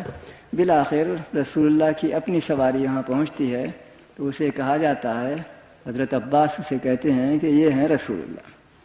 تو وہ کہتا ہے تیرا بھتیجا تو باقی بادشاہ بن گیا ہے، اس کی اتنی بڑی قوت کہ بیزنٹائن امپائر بھی اسے ڈرنے لگی ہے۔ رسول اللہ جب گزرتے ہیں تو اس وقت حکم دیتے ہیں کہ ابو سفیان کو چھوڑ دو۔ یہ بھی ایک عجیب و غریب چیز تھی۔ ابو سفیان ان حالات میں فیصلہ کرتا ہے کہ جنگ بیکار ہے، کیونکہ مسلمانوں کی فوج شہر میں داخل ہو چکی ہے، اگر میں حکم بھی دوں تو اس کا کوئی نتیجہ نہیں نکلے گا کہ مسلمانوں سے جنگ کی جائے۔ اور پھر جو فوج شہر میں داخل ہو رہی تھی اس نے رسول اللہ کے حکم سے چلا کر ہر گلی میں یہ کہنا شروع کیا، جو شخص ہتھیار ڈال دے وہ امن میں رہے گا، جو شخص اپنے گھر کے اندر رہے گلیوں میں نہ آئے وہ امن میں رہے گا، جو شخص خانہ کعبہ کی مسجد کے اندر چلا جائے گا وہ امن میں رہے گا، اور جو شخص ابو سفیان کے گھر میں جائے گا وہ بھی امن میں رہے گا۔ اب لوگوں کو ایک انٹریگ ہوئی، یہ کیا بات ہے کہ ابو سفیان بھی مسلمان ہو گیا؟ اس کنفیوژن میں کنفیوژن کا اضافہ ہی ہوتا ہے۔ ان حالات میں ابو سفیان اپنے مکان میں آتا ہے، اپنی بیوی جو رات بھر اس کے انتظار میں تھی اس سے ملاقات کرتا ہے اور کہتا ہے کہ محمد 10,000 کی فوج کے ساتھ آیا ہے، مقابلہ نہیں کر سکتے، تو اس کی داڑھی پکڑ کے تماچے لگاتی ہے، تیری بزدلی کی وجہ سے ہوا ہے، غرض کچھ اس طرح کے واقعات وہاں پیش آئے۔ شہر پر میں داخلہ اور قبضے کے بعد رسول اللہ ایک نئے شخص کو ڈھونڈورا پیٹنے کے لیے بھیجتے ہیں، جو اعلان کرتا ہے کہ رسول اللہ تم لوگوں سے کچھ کہنا چاہتے ہیں، ہر مکے والے کو چاہیے کہ خانہ کعبہ کی مسجد کے اندر جمع ہو جائے۔ لوگ آئے، دلوں میں دہشت، معلوم نہیں کیا ہونے والا ہے، کیوریاسٹی، وہ وہاں موجود ہوتے ہیں۔ غالباً ظہر کی نماز کا ذکر ہے۔ رسول اللہ حضرت بلال کو حکم دیتے ہیں کہ اذان دو۔ اس دن وہ خانہ کعبہ کی چھت پر چڑھ کر اللہ اکبر اپنی اذان شروع کرتے ہیں۔ حاضرین میں بہت سے مکے کے غیر مسلم مشرکین موجود ہیں۔ ان میں سے ایک شخص عتاب ابن اسید، جو بڑے سخت اسلام کے دشمن اور ابھی غیر مسلم ہی، وہ وہاں موجود تھے۔ اس آواز کو سن کر اپنے ایک دوست سے جو ان کے بازو بیٹھا ہوا کانا پھوسی کرتے ہوئے کہتے ہیں، اللہ کا شکر میرا باپ مر چکا ہے، ورنہ وہ برداشت نہیں کر سکتا کہ کالا گدھا خانہ کعبہ پر اللہ کے گھر پر چڑھ کر یہ ہینگے لگائے، گدھے کی طرح سے آوازیں دے۔ اسے 1 منٹ کے لیے میں روکتا ہوں۔ اذان کے بعد نماز ہوتی ہے۔ نماز کے بعد رسول اللہ مکے والوں کی طرف مخاطب ہو کر پوچھتے ہیں کہ تم اب مجھ سے کیا توقع کرتے ہو؟ انہیں ساری چیزیں یاد آ گئیں، 20 سالہ فتنہ انگیزی اور فساد وغیرہ۔ وہ شرم سے سر جھکاتے ہیں اور سوائے اس کے کچھ نہیں کہہ سکتے کہ تو ایک شریف ہے، ایک شریف زادہ ہے، تو شرافت ہی کرے گا۔ اس پر رسول اللہ کا جواب یہ تھا جو تاریخ عالم میں لاسانی چیز کہتا ہوں، ان کی طرف مخاطب ہو کر کہتے ہیں تم پر اب کوئی ذمہ داری نہیں، جاؤ تم سب آزاد ہو۔ قبل اس کے کہ میں آگے بڑھوں، اس کے فوری اثرات بتاؤں، ایک چھوٹی چیز کی طرف اشارہ کرتا ہوں۔ اگر رسول اللہ چاہتے تو حکم دے سکتے تھے کہ سارے مکے والوں کا قتل عام کر دیا جائے۔ آپ کے پاس اس کے وسائل موجود تھے، شہر پر قبضہ ہو چکا تھا، فوج موجود تھی، اس حکم کی تعمیل فوراً ہو سکتی تھی، آپ نے نہیں کیا۔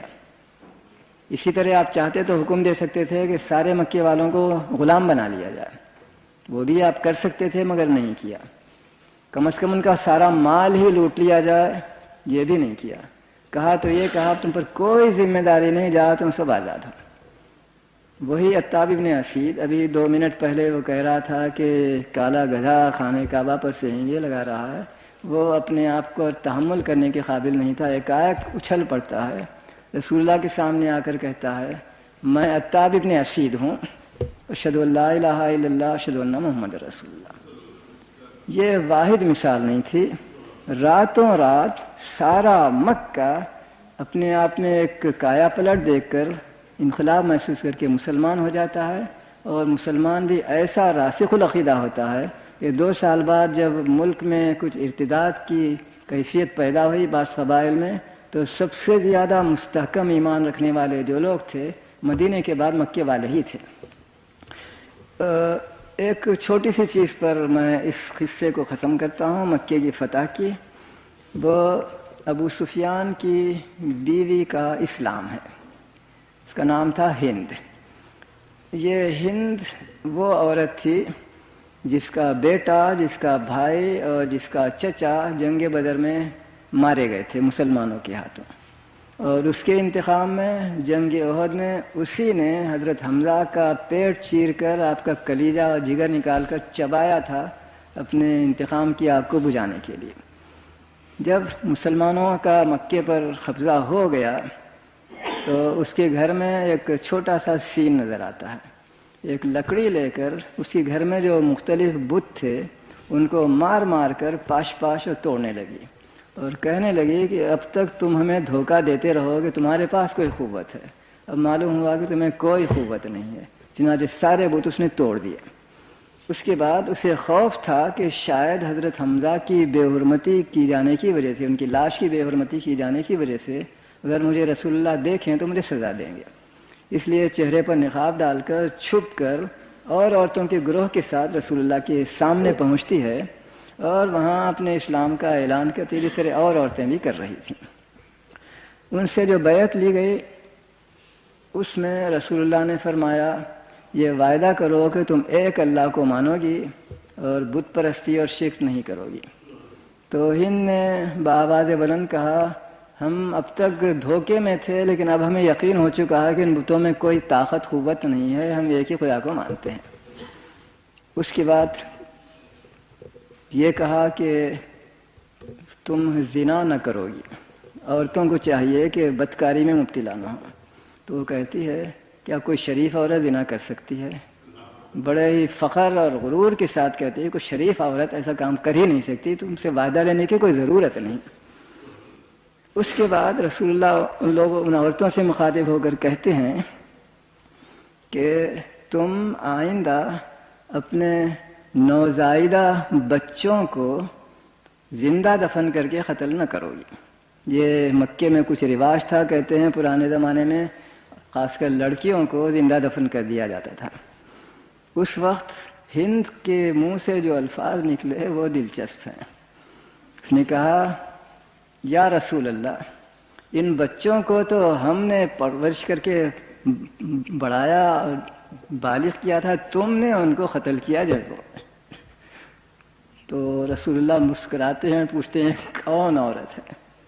اطلاع ہو جاتی ہے ہند ہے، تو بہرحال اس سے کچھ باس پرسی نہیں ہوتی، اور اس طرح یہ سین ختم ہوتا ہے، جس سے ہمیں نظر آتا ہے کہ انسانی نفسیات کو سمجھ کر صحیح وقت پر ضرب لگانے میں جو فائدہ ہوتا ہے وہ بے وقت نرمی یا سختی دکھانے سے حاصل نہیں ہوتا۔ یہ تھے وہ حالات جن میں شہر مکہ کی فتح عمل میں آئی، اور ہم نے دیکھا کہ کس طرح فوج کو دشمن کے ملک کی طرف بڑھایا گیا اور اس کی خبر دشمن کو آخری لمحے تک ہونے نہ دی، اور شہر پر اس طرح قبضہ کیا، ایک بڑے شہر پر، کہ ایک قطرہ خون بھی نہ بہے۔ تقریباً میری تقریر ختم ہو چکی ہے۔ ایک پہلو پر شاید اور مجھے روشنی ڈالنی چاہیے کہ فوجی انتظامات کے سلسلے میں فوج کی تیاری کے لیے سپاہیوں کی جنگی عسکری تربیت دینے کے لیے کیا انتظامات ہوئے، جنگ میں کس طرح سے مختلف کام انجام پاتے تھے۔ تو ہم دیکھتے ہیں کہ ہر جنگ میں عورتیں بھی ہوتی تھیں، نرسنگ کے لیے، باورچی گری پکوان کے لیے، قبریں کھود کر مردوں کو دفن کرنے کے لیے، ایسے بہت سے کام ابتدا ہی سے مسلمانوں کی فوج میں نظر آتے ہیں۔ بعض وقت ان میں وہ عورتیں بھی نظر آتی ہیں جن کو اثناء سفر میں بچہ پیدا ہو جاتا ہے، حاملہ عورتیں، 9 مہینے کی حاملہ عورتیں بھی خوشی سے ایسی ایکسپیڈیشن میں حصہ لیتی ہیں۔ نوجوان لڑکیاں، غیر بالغ لڑکیاں، وہ بھی اس میں حصہ لیتی ہیں۔ میں ان تفصیلوں میں اس وقت نہیں جاؤں گا، 2 چیزیں آپ سے بیان کروں گا۔ وہ یہ کہ مسلمانوں کو ایک مستقل فوج، اسٹینڈنگ آرمی رکھنے کا کوئی امکان نہیں تھا شروع میں، کیونکہ مسلمانوں کے پاس سلطنت کے خزانے میں کوئی رقم نہیں تھی۔ اس کا وہ انتظام جسے خالص دنیاوی نقطہ نظر سے ہم دیکھیں تو یہ نظر آتا ہے، رسول اکرم نے اعلان فرمایا کہ جہاد کرنا مسلمانوں کا فریضہ ہے۔ جس طرح نماز پڑھنی ایک فریضہ ہے، جس طرح روزہ رکھنا فریضہ ہے، اسی طرح جنگ میں حصہ لینا بھی مسلمانوں کا فریضہ ہے۔ جو لوگ مسلمان تھے وہ اس پر ایمان لاتے تھے، یقین کرتے تھے، اور نتیجہ یہ تھا کہ جس وقت ضرورت ہو سارا ملک کے سارے بالغ مرد ایک پوٹینشل آرمی تھے، جتنے آدمیوں کی ضرورت ہو ان میں سے لے لو۔ اس طرح مسلمانوں کو ایک مستقل فوج تیار کرنے کی ضرورت نہیں تھی، لیکن فوج کی ہونے سے جو کام لیا جاتا ہے وہ سارا کام انجام دیا جانے لگا۔ اور چیزیں بھی ہیں، میں تفصیلوں میں جا نہیں سکتا، صرف یہ عرض کروں گا کہ فوج کو حالت امن میں جنگی کاموں کے لیے تیار بھی کیا جاتا تھا۔ گھوڑ دوڑ کرائی جاتی تھی، اونٹوں کی دوڑ ہوتی تھی، گدھوں کی دوڑ ہوتی تھی، آدمیوں کی دوڑ ہوتی تھی، کشتی کے مقابلے کرائے جاتے، اسی طرح تیر اندازی کی بہت ترغیب دی جاتی اور اس پہ انعامات دیے جاتے۔ گھوڑ دوڑ میں بھی جیتنے والے گھوڑوں کو انعام دیا جاتا۔ غرض فوج کو حالت امن میں جنگی خدمات کے لیے تیار کیا جاتا، اور اس میں سب سے بڑی ترغیب یہ ہوتی کہ اللہ کی راہ میں ہے۔ نتیجہ یہ تھا کہ وہ اپنے تن من دھن کو جان و مال سے قربان ہونے کے لیے ہر وقت تیار رہتے تھے۔ اور یہ کہنا چاہیے کہ مسلمانوں کی فوجی کامیابیوں کا راز تھا کہ مٹھی بھر آدمی ہمیشہ تگنے چوگنے 20 گنے دشمن سے بھی مقابلہ کرتے تھے، بغیر خوف کے۔ کبھی یہ نہیں سوچتے تھے کہ دشمن کی اتنی تعداد ہے ہم کیا کریں گے، اور وہ جان پر کھیل جاتے تھے اور خدا انہیں فتح دیتا تھا۔ ایک آخری چیز پر میں اسے ختم کرتا ہوں جو ابھی میرے ذہن میں آئی۔ جنگ کے دوران میں بھی مختلف صلاحیتوں کی ضرورت ہوتی ہے سپہ سالار کو۔ چنانچہ ایک چھوٹا سا واقعہ یہ ہے، لکھا ہے کہ جب کبھی رسول اللہ کسی مقام پر حملہ کرتے اور وہاں الصبح طلوع آفتاب کے وقت یا اس کے عین بعد جنگ ہونے والی ہوتی تو اس کا ہمیشہ لحاظ رکھتے ایسے مقام سے روانہ ہوں کہ طلوع ہونے والا آفتاب ہماری آنکھوں پر نہ پڑے، دشمن طلوع آفتاب کے سے متاثر ہو اور ہمارے پیچھے ہو آفتاب، تاکہ جنگ کے وقت ہم کو آفتاب کی روشنی سے چندیا جا کر دشمن سے مقابلہ کرنے میں دشواری ہمیں پیش نہ آئے۔ ایک چیز۔ دوسری چیز یہ بھی بیان کی گئی ہے کہ رسول اللہ صلی اللہ علیہ وسلم کو میٹیورولوجی سے خاص دلچسپی تھی، ہواؤں کے بہاؤ، ہواؤں کے رخ کا خاص طور پہ علم تھا، اور اس کا آپ ہمیشہ لحاظ فرماتے کہ دشمن سے جنگ ہو تو ایسے مقام پر رہیں کہ ہوا ہمارے پیچھے سے چل رہی ہو، نہ یہ کہ ہمارے سامنے سے آئے اور ہماری رفتار میں رکاوٹ پیدا کرے۔ اس طرح کی بے شمار چیزیں ہم کو حدیث و سیرت کی کتابوں میں ملتی ہیں، جن سے اندازہ ہوتا ہے کہ وہ حدیث جس میں رسول اللہ نے فرمایا ہے انا نبی الرحمہ انا نبی الملحمہ، میں رحمت کا بھی نبی ہوں اور میں جنگ کا بھی نبی ہوں، جس کا بوقت واحد مظاہرہ ہوتا ہے۔ دنیا کے بہترین سپہ سالار کی حیثیت سے بھی ہمیں آپ نظر آتے ہیں، اور اسی طرح بہترین سیاستدان اور بہترین مدبر کی حیثیت سے بھی کہ آپ اپنے مقصد کا حصول چاہتے ہیں، آدمی کا خون بہانے اور دشمن کا خاتمہ کرنا یہ آپ کو پیش نظر نہیں ہوتا۔ السلام علیکم ورحمۃ اللہ وبرکاتہ۔